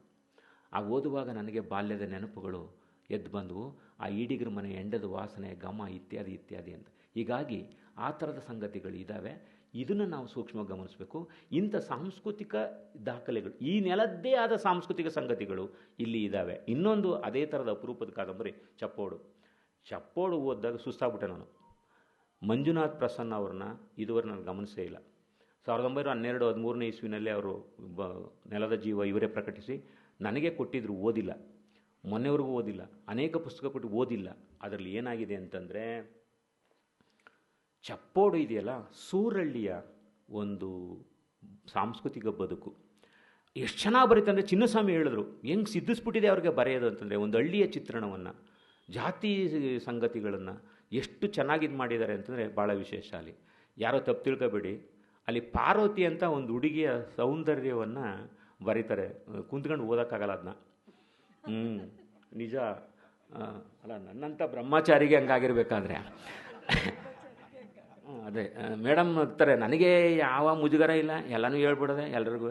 ಯಾಕಂದ್ರೆ ಅದು ನಿಜ. ಅದು ಆ ಮಂಜು ಕೋಡಿ ಉಗ್ನೆ ಆ ಪಾರ್ವತಿ ಅನ್ನೋ ಚಿತ್ರಣವನ್ನು ಮಾಡಿದಾಗ ಅಯ್ಯಪ್ಪ ಎಂತ ಅದನ್ನು ಭಾಷೆಯಲ್ಲಿ ಬರೀತಾರೆ ಅವರು. ಇವರು ಅಷ್ಟೇ ಕೆಲವು ಚಿತ್ರಗಳನ್ನು ಹೆಂಗೆ ನಿರೂಪಿಸ್ತಾರೆ ಅನ್ನೋದು ಅದು ಭಾಷಾ ಕೌಶಲ, ಅದು ನಿರೂಪಣೆಯ ಕಲೆ. ಅದು ಇವರಲ್ಲಿ ಮಂಜು ಕೋಡಿಯವರಿನಲ್ಲಿ ಭಾಳ ಚೆನ್ನಾಗಿ ಬಂದಿದೆ. ಅದನ್ನು ವಿವರಿಸೋಕ್ಕೆ ನಾವು ಹೆಚ್ಚು ಗಂಟೆಗಳನ್ನು ತಗೋಬೇಕಾಗುತ್ತೆ. ಆ ಪಾರ್ವತಿ ಚಿತ್ರಣ ಇದೆಯಲ್ಲ, ಅದು ಅದ್ಭುತ. ಅದು ಆಮೇಲೆ ಅಲ್ಲಿ ಮುಖ್ಯವಾಗಿ ಈ ದಲಿತ ಸಂಘರ್ಷ ಸಮಿತಿಯ ಮಹೇಶ ಮತ್ತು ಕೆಲವರು ನರಸಿಂಹಣ್ಣ ಇತ್ಯಾದಿಗಳು ಈ ನಮಗೆ ಒಂದು ಜಾತ್ರೆ ಅದು. ಆಮೇಲೆ ಈ ಎಲ್ಲ ಊರುಗಳಲ್ಲೂ ಜಾತ್ರೆ, ಉತ್ಸವ, ಇವರಲ್ಲಿ ಯುಗಾದಿ ಹಬ್ಬದ್ದಿದೆ, ಗೌರಿ ಹಬ್ಬದ್ದಿದೆ, ಆಮೇಲೆ ಗೊರೆ ಹಬ್ಬದ ಬಗ್ಗೆ ಇದೆ. ಈ ತಿಮ್ಮಜ್ಜಿ ಮ್ಯಾಗ್ಲುಂಡಿನಲ್ಲಿ ಗೊರೆ ಹಬ್ಬದಲ್ಲಿ ದಲಿತರಿಗೆ ಪ್ರಮುಖ ಪಾತ್ರ. ಅಲ್ಲಿ ತಿಮ್ಮಜ್ಜಿಯ ಮ್ಯಾಗ್ಲುಂಡಿ ಕಥನದಲ್ಲಿ ಆ ಪುಟ್ಟರಾಜು ಇದನ್ನಲ್ಲ, ಭಾಳ ದೊಡ್ಡ ಸಾಮಾಜಿಕ ಚಿಂತನೆ, ಚಿಕ್ಕ ಹುಡುಗ ಅವನು. ಅಲ್ಲಿ ಕಚ್ಚ ಮೇಷ್ಟ್ರು ಅನ್ನೋರ ಪ್ರಭಾವಕ್ಕೊಳಗಾಗಿ ವೈಚಾರಿಕ ಚಿಂತನೆಗಳಿಂಗಿದೆ. ಈಗ ಅಲ್ಲೊಬ್ಬಳು ಒಲೆಯರ ಅಗಸರ ಇವಳಿಗೆ ನೀರು ಹಾಕಲ್ಲ ಅವರು ಒಲೆಯರ ಇವಳಿಗೆ ಹಾಕ್ಕೊಳ್ಳೋದಿಲ್ಲ. ಅದೇ ಸಾಬ್ರು ಎಲ್ಲರ ಬಾವಿಗಳಲ್ಲಿ ತಗೋತಾ ಇರ್ತಾನೆ. ಅರೆ ಸಾಬ್ರನ್ನ ಬಿಟ್ಕೊಳ್ಳೋರು ಈ ನಮ್ಮ ಜಾತಿಲಿ ನಮ್ಮ ಪಕ್ಕದಲ್ಲೇ ಇರೋವಂಥವ್ರನ್ನ ಯಾಕೆ ಬಿಡಲ್ಲ ಅಂತ. ಇನ್ನೊಬ್ಬಳು ಜಾಡ್ಮಲಿ ರಂಗಿ ಅಂತ, ಎಂಥ ಪಾತ್ರ ಅದು. ಜಾಡ್ಮಲಿ ರಂಗಂದು ರಂಗಿ ಅವನ ಹೆಂಡತಿ, ಅವರ ಅಸ್ಪೃಶ್ಯತೆಯ ಗಾಢ ಅನುಭವ. ನೆಕ್ಸ್ಟ್ ಹೇಳೋಣ ಅಂತಿದೆ, ಅಸ್ಪೃಶ್ಯತೆಯ ಗಾಢ ಅನುಭವ. ಈ ನಮ್ಮ ಪ್ರಾಂತ್ಯದ ವಿಶೇಷತೆ ಅಂತಂದರೆ ದೇವನೂರು ಮಹಾದೇವರ ಸಾಹಿತ್ಯದಲ್ಲಾಗಲಿ, ಮೇಗ್ಲುಂಡಿ ಕಥನದಲ್ಲಾಗಲಿ, ಚಪೋಡು ಕಾದಂಬರಿಗಳಲ್ಲಾಗಲಿ, ಮಂಜುನಾಥ್ ಪ್ರಸನ್ನ ಮತ್ತು ಪ್ರಕಾಶ್ ರಾಜ್ ಅವರಲ್ಲಾಗಲಿ, ವಿಶೇಷವಾಗಿ ಹೊರೆಯಲ ದೊರೆಸ್ವಾಮಿಯವರಲ್ಲಿ ಈ ಪ್ರಾಂತದ ಅಸ್ಪೃಶ್ಯತೆಯ, ಜಾತೀಯತೆಯ ರೌರವ ನರಕ ಹೇಗಿದೆ ಅನ್ನೋದು ಭೀಕರವಾಗಿದೆ. ಅದನ್ನು ಹಿಡಿದಿಡ್ತಾರೆ ಅವರು. ಇದು ವಿಶೇಷ, ಅದು ಹಿಡಿದಿಡ್ತಾರೆ, ವಿಶೇಷ ಅದು. ಈ ಥರ ಆ ಹುಡುಗ ಈ ಜಾತಿ ಮೀಮಾಂಸೆ ಯಾಕಿದು ಅಂತ ಹೇಳ್ತಾರೆ ಅವರು. ಒಬ್ಬ ಕುಡುಕ ಗುರುಸಿದ್ದ ಅಂತ ಅವನು, ಯಗ್ವಾಡಿ ಗುಡಿಸಲಿಗೆ ಎಂಡ ಕುಡಿಯೋಕ್ಕೆ ಬಂದವನು ಗುರುಸಿದ್ದ. ಈ ಬಡ್ಡೆತವು ಹೊಲಾರಿಗೆಲ್ಲ ಈ ಸರ್ಕಾರದವರು ರಿಯಾಯಿತಿ ಕೊಟ್ಟುಬಿಟ್ಟು ಹೀಗೆ ಮಾಡಿದ್ದಾರೆ, ಬಿಡ್ತೀವಿ ಈಗ, ಹೀಗೆ ಮಾಡಿದ್ದಾರೆ, ಇನ್ನೆರಡೇ ನಿಮಿಷ ಬಿಡ್ತೀವಿ. ಈ ಬಡ್ಡೆತವು ಇವರು ನಿಮ್ಮಲ್ಲ ಸಾರ್,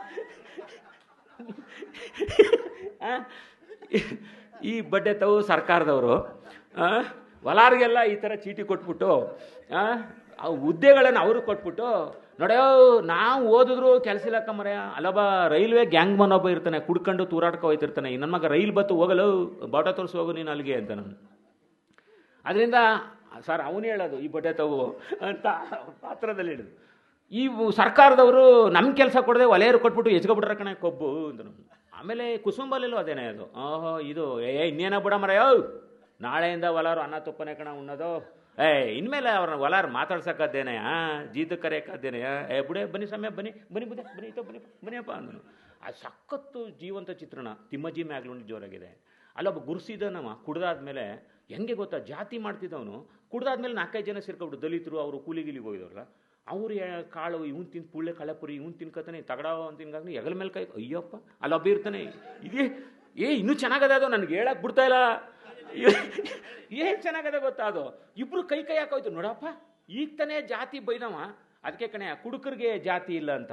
ಇನ್ನೊಂದು ಕಡೆ ಇದೆ ಅದು, ಈ ಇದರಲ್ಲಿ ಜಾತಿ ಎಲ್ಲಿದ್ದು ಅನ್ನೋ ಪ್ರಶ್ನೆ ಇದೆ. ಕುಸುಂಬಲೇದೋನೆ ನಿಲ್ಸಯ ನಿಮ್ಮ ಮಾತ, ಎಲ್ಲಿದ್ದು ಜಾತಿ, ಆ ಕುರಿ ಏನು ಪ್ರಶ್ನೆ ಇದೆಯಲ್ಲ, ನಿಲ್ಸುಡ ನಿನ್ನ ಮಾತ, ಎಲ್ಲಿದ್ದು ಜಾತಿ ಅಂತ. ನಾನು ಜಾತಿ ಎಂಬುದು ಅರ್ಥಮಾನ ಮಾಡಿಸ್ಬಿಟ್ಟು ಆಮೇಲೆ ನೀವು ಮುಂದಕ್ಕೆ ಮಾತಾಡಿ, ಇದು ಕುರಿ ಏನು ಪ್ರಶ್ನೆ. ಹಾಗಾಗಿ ಜಾತಿ ಪ್ರಶ್ನೆಯನ್ನು, ಎಲ್ಲಿದ್ದು ಜಾತಿ ಎಂಬುದು ಎಷ್ಟು ಚೆನ್ನಾಗಿ ಪುಟ್ಟರಾಜನ ಕಣ್ಣಿನಿಂದ, ಎಂಡದವರ ಮಾತಿನಿಂದ, ಗುರುಸಿದ್ದನ ಮಾತಿನಿಂದ ಮತ್ತು ನಿರೂಪಕರ ದನಿಯಲ್ಲಿ ಅದೇ ನಿರೂಪಕರು ಮಾಡೋದನ್ನ, ನಿರೂಪಕರು ಎಷ್ಟು ಹೇಳಿ ಏನೇ ಇದು ಜಾತಿಯಲ್ಲಿದೆ, ಇದು ಯಾವ ಮನುಷ್ಯರಿಗೆ ಅಂತ ಎಲ್ಲಿ ಬಂತು ಇದು, ಈ ಥರದವು ಯಾರು ಮಾಡಿದ್ರು ಇದನ್ನೆಲ್ಲ ಅನ್ನುವ ಈ ನಾನು ಅದೇ ಹೇಳೋದು, ಈ ಪ್ರಾಂತ್ಯಕ್ಕೆ ಸಾಮಾಜಿಕ ಆಶಯಗಳು, ಸುಧಾರಣಾ ನಿಲುವುಗಳು, ಬೇರೆಯವರು ಕೊಟ್ಟಿಲ್ಲ ಅಂತಲ್ಲ, ಬೇರೆ ಪ್ರಾಂತದಲ್ಲೂ ಇದೆ ಎಲ್ಲ. ಕನ್ನಡ ಸಾಹಿತ್ಯವೇ ಸುಧಾರಣಾವಾದಿ ಚಿಂತನೆ, ಮಹಾಮಾನವತಾವಾದಿ, ಉದಾತ್ತ ನಿಲುವುಗಳು, ಪಂಪ್ನಿಂದ ಹಿಡಿದು ಶರಣರಿಂದ ಹಿಡಿದು ಕನಕದಾಸರು ಕೀರ್ತನಕಾರರಿಂದ ಹಿಡಿದು ಉದ್ದಕ್ಕೂ ಕುವೆಂಪುವರೆಗೂ ಅದು ಮಹಾಮಾನವತಾವಾದಿ ಉದಾತ್ತ ಚಿಂತನೆಗಳನ್ನೇ ಹರಡಿರೋದಾದರೂ ಅದರ ಪ್ರಭಾವ ಇವ್ರ ಮೇಲೂ ಇದೆ. ಅದು ಮಾನವೀಯತೆ ಸುಧಾರಣೆ ಸಂಗತಿಗಳ ಮೇಲೆ ಇದೆ. ಇದು ನಮಗೆ ಬಹಳ ಮುಖ್ಯವಾಗಿ ಕಾಣ್ತಕ್ಕಂಥದ್ದು. ಇನ್ನೂ ಬೇಕಾದಷ್ಟು ಸಂಗತಿಗಳಿದ್ದಾವೆ. ಆಮೇಲೆ ಈ ತಿಮ್ಮಜಿ ಮ್ಯಾಗ್ಲುಂಡಿಲೂ ಅಷ್ಟೇ ಈ ಸಂಬಂಧಗಳ ಪ್ರಶ್ನೆ ಇದೆಯಲ್ಲ, ಜಾತಿ ಗೀತಿ ಕೆಲವು ಇದಾಗೋದೇ ಇಲ್ಲ. ಉಪ್ಪಾರವನು ಈ ಈಡಿಗ್ರವರು ಏನೇನೋ ಒಡನಾಟದವು ಚೆನ್ನಾಗಿದ್ದಾವೆ, ಅಲ್ಲಿ ಜಾತಿ ಪ್ರಶ್ನೆನೇ ಬರೋದಿಲ್ಲ. ಇದು ಮುಖ್ಯವಾಗಿ ನಮ್ಮ ಚಪ್ಪೋಡುವಿನಲ್ಲಿ ಇದೆಯಲ್ಲ, ಚಪ್ಪೋಡು ಒಂದು ಸೂರಳ್ಳಿಯ ಜನಜೀವನದ ಸುತ್ತ ಹೆಣೆದಿರುವ ಕಥನವಾದರೂ ಕೂಡ ಅವರು ಬಹಳ ವಿಶೇಷವಾಗಿ ಮಾಡ್ತಕ್ಕಂಥದ್ದು ಅಲ್ಲಿ ಜಾತಿಯ ಸಮಾನತೆಗಾಗಿ ದೇವಾಲಯಕ್ಕೆ ನಮಗೆ ಪ್ರವೇಶ ಬೇಕು ಅಂದರು. ಯಾಕೆ ಪ್ರವೇಶ ಕೊಡಬೇಕು ಅಂದ್ಬಿಟ್ಟು ಅದು ಭಯಂಕರ ಜಾತರಾದಂಥ ಗಲಾಟೆಗಳಾಗ್ಬಿಟ್ಟು ಹೊಡೆದಾಟ ಕೊಲೆ ಸನ್ನಿವೇಶಗಳಿಗೆಲ್ಲ ಹೋಗಿ ಪೊಲೀಸ್ ಸ್ಟೇಷನ್ ಹತ್ತಿ ಫಜೀತಿಯಾಗಿ ಸಮಸ್ಯೆಯಾಗಿ ಬರ್ತಿದೆ. ಆದರೆ ಅದರ ಆಳದಲ್ಲಿ ಈ ಆಸ್ತಿ ವಿಷಯಕ್ಕೆ, ಪಕ್ಕದ ಹೊಲದ ತೆವರಿನ ವಿಷಯಕ್ಕೆ, ಒತ್ತುವರಿಗೆ ವಿಷಯಕ್ಕೆ ಸಂಬಂಧಪಟ್ಟಂಥ ಈ ಶಿವಪ್ಪನ ಹೆಂಡತಿ ಪಾರ್ವತಿ ಮತ್ತು ಅದಕ್ಕೆ ಪ್ರಚೋದನೆ ನೀಡಿದ ತೊರಾರ ಒಬ್ಬ ನಾಯಕ, ಅವರು ಎತ್ಕಟ್ಬಿಟ್ಟು ಹೊಲಾರು ಕೊಬ್ಬೆಚ್ಕೊಬಿಟ್ಟದೆ ಅಂತ ಹೇಳಿ ಹೀಗಾಗಿ ಮಾಡ್ತಾ ಅದು ಗಲಾಟೆಯಾಗಿ, ಆದರೆ ಅವನು DSSನವನು, ಸಂಘಟನೆಯವರು, ನರಸಿಂಹಣ್ಣ ಇವರೆಲ್ಲ ಸೇರಿಕೊಂಡು ಇದನ್ನು ಇದು ಮಾಡೋಕ್ಕೆ ಹೋದಾಗ ಪೊಲೀಸ್ ಸ್ಟೇಷನ್ SC/ST ಕಾಯ್ದೆ, ದೌರ್ಜನ್ಯದ ಹಕ್ಕುಗಳು, ಆಮೇಲೆ ಮಂಜು ಕೋಡೆಯಲ್ಲಿ ಅತ್ಯಂತ ಆಧುನಿಕ ಸಂಗತಿಗಳು, ಕಾನೂನಿನ ಮೂಲಕ ದಲಿತರ ರಕ್ಷಣೆ, ಇದು ಹೆಚ್ಚಿದೆ ಪ್ರಸ್ತಾಪ ಇದೆ. ಅದು ಬೇರೆ ಕಡೆ ಇಲ್ಲ, ಅದು ಬೇರೆ ಕಡೆ ಇಲ್ಲ. ಹಾಗಾಗಿ ಈ ಒಂದು ಸೂರಳ್ಳಿಯ ಕಥನದ ಮೂಲಕ ಹೇಳುವಂಥ ಅಲ್ಲಿ ಜಾತ್ರೆಗಳು, ಮಲೆ ಮಹದೇಶ್ವರ ಬೆಟ್ಟಕ್ಕೆ ಹೋಗ್ತಕ್ಕಂಥದ್ದು ಎಲ್ಲ ಕಡೆ ಇವರಲ್ಲೆಲ್ಲ ಜಾತ್ರೆಗಳ ಬಗ್ಗೆ, ಸಾಂಸ್ಕೃತಿಕ ಸಂಗತಿಗಳ ಬಗ್ಗೆ ದಟ್ಟವಾದಂಥ ಚಿತ್ರಣಗಳಿವೆ. ಅದು ವಿಶೇಷ ಈ ನೆಲದ್ದು, ಈ ಪ್ರಾಂತದ್ದು. ಇಂಥದ್ರಲ್ಲಿ ಅಲ್ಲಿ ಜಾತಿ ಸಂಬಂಧ ಏನಂತಾರೆ, ಈ ಪಾರ್ವತಿ ತಳುಕಾಕೊಂಡು ಕೇಸನ್ನು ಉಲ್ಟಾ ಮಾಡೋದಕ್ಕೆ ದಲಿತ ಚಳುವಳಿಯ ನಾಯಕನಾಗಿರುವ ಮಹೇಶನನ್ನು ಒಳಗುಟ್ಟಲ್ಲಿ ಅವನ್ನ ಹೋಲಿಸಿಕೊಂಡು ನೋಡಿ, ಈ ದಲಿತ ಸಂಘದವರು ಏನೇನಕ್ಕೇನಕ್ಕೂ ಒಳಗಾಗ್ತಾ ಇರ್ತಾರೆ. ಈ ಮಹೇಶ ಇವಳ ಸಂಬಂಧಕ್ಕೆ ಒಳಗಾಗಿ ಯಾರು ಬೇಕಾದರೂ ಅಷ್ಟೇ. ಆ ಪಾರ್ವತಿ ಪಾತ್ರ ಚಿತ್ರಣ ನಿರೂಪಣೆ ಹೆಂಗಿದೆ ಅಂದರೆ, ಯಾರಾದರೂ ನೋಡಿದ್ರೆ ಒಂದು ವೇಳೆ ಆ ಜಾಗದಲ್ಲಿ ನಾವೇ ಇದ್ದರೂ ಕೂಡ ಚೆನ್ನಾಗವಳಕ್ಕೆ ಸಾಕತ್ತಾಗವಳೆ ಅಂತಲೋ ಪರಿಚಯಕ್ಕೂ ಹೋಗ್ಬೋದಾದಷ್ಟು ಆಕರ್ಷಕ ಚಿತ್ರಣವನ್ನು ನಮ್ಮ ಮಂಜು ಕೋಡಿವುಗನೆ ಕಟ್ಕೊಟ್ಟಿದ್ದಾರೆ. ಅವಳು ಮಹೇಶನ ಒಳಗಾಗ್ಬಿಡ್ತದೆ ನೋಡಿ. ಆ ಕಡೆ ಕಮಲಾ ಅಂತ ಒಬ್ಳಿರ್ತಾಳೆ, ಇಲ್ಲಿ ಕಮಲಾಕ್ಷಿ ಇದ್ದಂಗೆ ಅಲ್ಲಿ ಕಮಲಾ ಅಂತ ಒಬ್ಳಿರ್ತಾಳೆ. ಇದೊಂದು ನಾ ಹೇಳಲೇಬೇಕು. ಮಂಜು ಕೋಡಿವುಗನೆ ವಿಶೇಷ ಏನಂತಂದರೆ, ನಟೇಶಪ್ಪ ಅಂತ ಒಬ್ಬ ಗೌಡ್ರ ಮನೆ ಹುಡುಗ ಇರ್ತಾನೆ, ಜಮೀನ್ದಾರ್ ಗದ್ದೆ ಇರಲಿ. ಎಷ್ಟು ಅನ್ಯೋನ್ಯ ಪ್ರೇಮ ಅಂತಂದರೆ ಭಾಳ ಅನ್ಯೋನ್ಯ ಪ್ರೇಮವಾಗಿ ಸಹಜವಾಗಿರ್ತಾರೆ ಅವರು. ಯಾವ ಸುಳಿವೇನು ಬರೋದಿಲ್ಲ. ಕೊನೆಗೆ ಮಧ್ಯಂತರ ಉಲ್ಟಾ ಹೊಡೆದ್ಬಿಡ್ತಾರೆ. ಅವನು ನಿನ್ನ ಮದುವೆ ಆಗೋದಿಲ್ಲ, ಹೋಗು ಹಾಗೆಗೆ ಹೆಂಗಾಗುತ್ತೆ ಅಂತಾನೆ. ಕೊನೆಗೆ ಆ ಪ್ರೇಮ ಬಿಡಲಾಗದ್ದಾಗಿ ಕೊನೆಗೆ ನಟೇಶಪ್ಪನ ಅವನ ಮನಸ್ಸು ಹೆಂಗೆ ಪರಿವರ್ತನೆ ಅಂದರೆ, ನನ್ನ ಪ್ರಕಾರ ಮಂಜು ಕೋಡಿವುಗನೆ ಆ ಕಮಲಿಯ ಪಾತ್ರ. ಅದಕ್ಕಿಂತ ಮುಖ್ಯವಾಗಿ ನಿಂಗವ್ವ, ತಿಮ್ಮಜ್ಜಿ, ಸಾಕವ್ವ, ತೂರಮ್ಮ, ಈ ಮಹಾಪಾತ್ರಗಳು ನಮಗೆ ದಟ್ಟವಾಗಿ ನೆನಪಾಗ್ತದೆ. ಕನ್ನಡ ಸಾಹಿತ್ಯಕ್ಕೆ ಅವ್ರು ಏನು ಕೊಟ್ಟಿದ್ದಾರೆ ಅಂದರೆ, ಕೆಲವು ಪಾತ್ರಗಳನ್ನು ಕೊಟ್ಟಿದ್ದಾರೆ. ಈ ಪ್ರಾಂತದಿಂದ ನಿಂಗವ್ವ ಮಂಜು ಕೋಡಿವುಗನೆ, ತಿಮ್ಮಜ್ಜಿ, ಸಾಕವ್ವ, ತೂರಮ್ಮ, ಈ ಮುಖ್ಯ ಗಟ್ಟಿ ಪಾತ್ರಗಳು ಮತ್ತು ಅನೇಕ ಸಂಗತಿಗಳನ್ನು. ಅದರಲ್ಲಿ ನಟೇಶಪ್ಪ ಅಂತ ಒಬ್ಬನ ಪಾತ್ರವನ್ನು ಈ ಕೋಡಿವುಗನೆ ಕಟ್ಟಿಕೊಟ್ಟಿರೋ ರೀತಿ ಇದೆಯಲ್ಲ, ಅದು ವಿಶೇಷವಾಗಿದೆ. ಅವನು ಎಂಥ ಚಿಂತನೆ ಅಂದರೆ, ಮನಸ್ಕರಿಗೆ ಎಲ್ಲಿದ್ದು ಜಾತಿ ಇದೆಲ್ಲ ಮಾಡಬಾರ್ದು, ನಾವು ಮನುಷ್ಯರಾಗ್ತೀವಿ ಅಂದ್ಬಿಟ್ಟು ಆ ಹುಡುಗಿನ ಬರ ಕೇಳ್ಬಿಟ್ಟು ಅವನು ಊರು ಬಿಟ್ಟು ಹೊಟ್ಟೋಗ್ತಾನೆ. ಯಾಕೆಂದರೆ ಅವ್ರ ಮನೇಲಿ ಒಪ್ಪೋದಿಲ್ಲ. ಊರು ಬಿಟ್ಟು ಹೊಟ್ಟೋಗ್ತಾನೆ. ಅಲ್ಲಿ ಅವಳು ಗರ್ಭಿಣಿಯಾಗಿ ಆ ಒಂದು ಹೊಸ ಕುಡಿ ಬೆಳೀತದೆ. ಇತ್ತ ಅನೇಕ ವರ್ಷಗಳಿಂದ ಗಂಡನ ಒಡನಾಟದಲ್ಲೂ ಸಹಚರ್ಯದ ಕುಮಾರಪ್ಪ ಅಂತ ಒಬ್ಬ ಮುಖ್ಯ, ಅವನ ಒಡನಾಟದಲ್ಲೂ ಇರುವಂಥ ಇವಳಿಗೆ ಮಕ್ಕಳ ಫಲವೇ ಇಲ್ಲದಿರುವಾಗ ಆ ದಲಿತರ ಸಂಪರ್ಕದಿಂದ ಅವಳಿಗೆ ಒಂದು ಹೊಸ ಕುಡಿ ಹುಟ್ಟುವ, ಹೊಸ ಜನ್ರೇಷನನ್ನು, ಹೊಸ ಬೆಳವಣಿಗೆಯ ಆಶಯಗಳನ್ನು ಮಂಜು ಕೋಡಿವುಗನೆ ತುಂಬ ಚೆನ್ನಾಗಿ ಚಿತ್ರಿಸ್ತಾರೆ. ಇದು ಆಮೇಲೆ ನಾನು ಇಲ್ಲೊಂದೇ ಮಾತು ಹೇಳೋದು, ಕೂಳೆ ಕಾದಂಬರಿ ಇದೆಯಲ್ಲ, ಸಾರಂಭದಲ್ಲಿ ಜಾಳಾಗಿದೆ ನಿಜ. ಆ ದಾಸಿ ಎಂಬ ಜೀತದ ಕ್ರೌರ್ಯ ಮತ್ತು ಜೀತಗಾರರ ಮನೆತನದ್ದು ಎಷ್ಟು ಭೀಕರವಾಗಿದೆ ಅಂತಾರೆ. ಇದು ಏನಪ್ಪ ಇದು ಈ ಥರ ಇದೆ ಅಂತ ಅಸಹ್ಯ ಪಟ್ಕೊಂಡು ಕೊನೆಗೆ ಅಲ್ಲಿ ಅವರ ಯಜಮಾನ ಗೌಡ ಶಿವಪ್ಪನವರು ಅನ್ನೋರು ಅವನಿಗೆ ಹೆಂಗೆ ಹೊಡಿತಾರೆ. ಯಾಕೆ ಗೊತ್ತಾ ಹೊಡೆಯೋದು? ಭಾಳ ಚೆನ್ನಾಗಿ ಚಿತ್ರಿಸ್ತಾರೆ. ದನ ಮೇಯ್ಸೋಕ್ಕೆ ಹೋದಾಗ ಬೆಟ್ಟಕಾಡಿನಲ್ಲಿ ಅವರು ಕಾಣುವ ಪಶು ಪಕ್ಷಿಗಳು, ಕಲರವ ಚಿತ್ರಣ, ಮೋಡ ಮಳೆ ಅವೆಲ್ಲ ಚೆನ್ನಾಗಿ ಕಟ್ಟಿದ್ದಾರೆ ಅವರು, ಒರೆಯಲ್ಲ ಅವರು. ಅದರಲ್ಲಿ ಏನಪ್ಪ ಅಂತಂದರೆ ಒಂದೇ ಒಂದು ಮಾತು. ಒಂದು ಸಾರಿ ಇವನು ದನ ಕೊಟ್ಟಿಗೆಯನ್ನು ಬೆಳೆದು ಸಾಕುವ ಹುಡುಗ ಇವನು. ಅವನು ಒಂದು ಎಮ್ಮೆ ಸಿಡಿದಾಡ್ತಾ ಇರ್ತದೆ. ಅದು ಇವನೇನೋ ತಲೆ ಸಾರ್ಸೋಕೆ ಹೋಗ್ತಾನೆ, ಸಿಡಿದು ಸೆಣದು ಅದಕ್ಕೆ ಎಸ್ಬಿಟ್ಟಾಗ ಏನಾಗುತ್ತೆ ಗೊತ್ತಾ, ಅವ್ರ ಮನೆ ಒಳಕ್ಕೆ ಹೋಗಿ ಬಿದ್ದಾನೆ. ಬಿದ್ದ ಬಿರುಸಿಗೆ ಆ ಗೋಡೆ ಒಡೆದೋಗ್ಬಿಡ್ತದೆ. ಅದು ಗೋಡೆ ಸುಣ್ಣಗಿನ ಮಿತ್ತದ ಗಾರೆ ಕಸ್ಕ ಬೀಳ್ತದು. ಅಯ್ಯವ್ವ ಅಯ್ಯವ್ವ ಅಂತ ಬೀಳ್ತಾನೆ ಅವನು. ಅಷ್ಟು ತಕ್ಷಣ ಅವ್ರ ಮನೆಯಲ್ಲಿ ಒಬ್ಬ ಹೆಂಗಸು ಕೂಗ್ಕತ್ತಾಳೆ, ಓ ನುಗ್ಬಿಟ ನುಗ್ಬಿಟ ನುಗ್ಬಿಟ, ಒಲೆಯ ನುಗ್ಬಿಟ, ಮನೆಗೆ ನುಗ್ಬಿಟ ಅಂತ. ಒಲೆಯ ನುಗ್ಬಿಟ ಅಂತಂದಾಗ ಆ ಸಾವುಕಾರ ಏನೋಡ ಕೊಬ್ಬ ನಿನಗ, ನಮ್ಮ ಮನೆ ಒಳಗೆ ನುಗ್ಗಕ್ಕೆ ಎಷ್ಟು ಧೈರ್ಯ ಅಂತ. ಅವನೇ ಸಾಕಿ ಮಾಡ್ತಿದ್ದಂಥವನು ಈ ಜಾತಿ ಕಾರಣಕ್ಕೆ ಅಸ್ಪೃಶ್ಯತೆ ಹೆಂಗಿದೆ ಅನ್ನೋದಕ್ಕೆ ಅವನು ಎಷ್ಟು ಹೊಡಿತಾನೆ ಅಂತಂದರೆ, ಸಿಕ್ಕ ಮಾರಾಮಾರಿ ಹೊಡೆದು ತುಳಿದು ಒದ್ದು ಅವನ ಹೊಟ್ಟೆ ಕಳೆಲ್ಲ ಕಾಲಿಸಿ ಅಯ್ಯಪ್ಪ ಅಂತ ಬಿದ್ದು ದರದರನೆ ಈಚೆಗೆ ಎಳಿತಾನೆ. ವಿಚಿತ್ರ ನೋಡಿ, ಅವನ್ನ ಒದೆಯೋದಕ್ಕೆ ಸೋಕುವಾಗ ಅಸ್ಪೃಶ್ಯತೆ ಇಲ್ಲ, ಅವನು ಒಡೆಯೋದಕ್ಕೆ ಸೋಕುವಾಗ ಅಸ್ಪೃಶ್ಯತೆ ಇಲ್ಲ. ದರದ ಹೇಳ್ಕೊಂಡು ಅವನ ಮನೆಗೆ ಅವನು ಹೋಗಿಲ್ಲ. ಅವನು ಎಮ್ಮೆ ಸಿಗದು ಹಿಂಗೆ ಸೆಣದ ಅಂತಂದರೆ ಗೋಡೆ ಹತ್ರ ಬಿಸಾಕುತ್ತದು. ಬಿಸಾಕದಿಂದ ಅವನು ಅಯ್ಯವ್ವ ಅಂತ ಬೀಳ್ತಾನೆ ಎದ್ದು. ಆಮೇಲೆ ಬಂದು ಗುದ್ಗೆ ತಗೊಂಡು ಚೆನ್ನಾಗಿ ಹೊಡೆದು ತುಳಿದು ಆ ಮಗು ಹೇಳೋಕ್ಕಾಗೋದಿಲ್ಲ. ಆ ನೋವಿನಲ್ಲಿ ಸಂಕಟ ಪಡ್ತಾ ಇರ್ತದೆ. ಕೊನೆಗೆ ಅವನು ಸಂಕಟಪಟ್ಟು ಅವನು ಸತ್ತೋಗ್ಬಿಡ್ತಾನೆ ಹುಡುಗ. ಆ ಚಿತ್ರಣವನ್ನು ಒರಿಯಾಲ್ ಅವರು ಬರೆದಿದ್ದಾರಲ್ಲ, ಆ ಭಾಷೆ, ಆ ಚಿತ್ರಣಕ ಶಕ್ತಿ, ಅದು ಧ್ವನಿಪೂರ್ಣವಾಗಿದೆ. ಅದು ಒರಿಯಾಲ್ ಅವರ ಸಂದರ್ಭದಲ್ಲಿ. ಇದು ಈ ಅನ್ಟಚಬಿಲಿಟಿಯ ಸ್ವರೂಪ. ಮಾದೇವರ ಅಮಾಸಕತೆಯಲ್ಲಿ ಚೆನ್ನನ ಕೊಲೆ ಹೇಗಾಗುತ್ತೆ ಹಾಗೆ ಈ ಹುಡುಗನ ಕೊಲೆ ಇಲ್ಲಾಗಿದೆ. ನಮಸ್ಕಾರ ಸರ್, ಧನ್ಯವಾದ ಸರ್, ನಮಸ್ಕಾರ ಸರ್, ಥ್ಯಾಂಕ್ ಯು ಸರ್.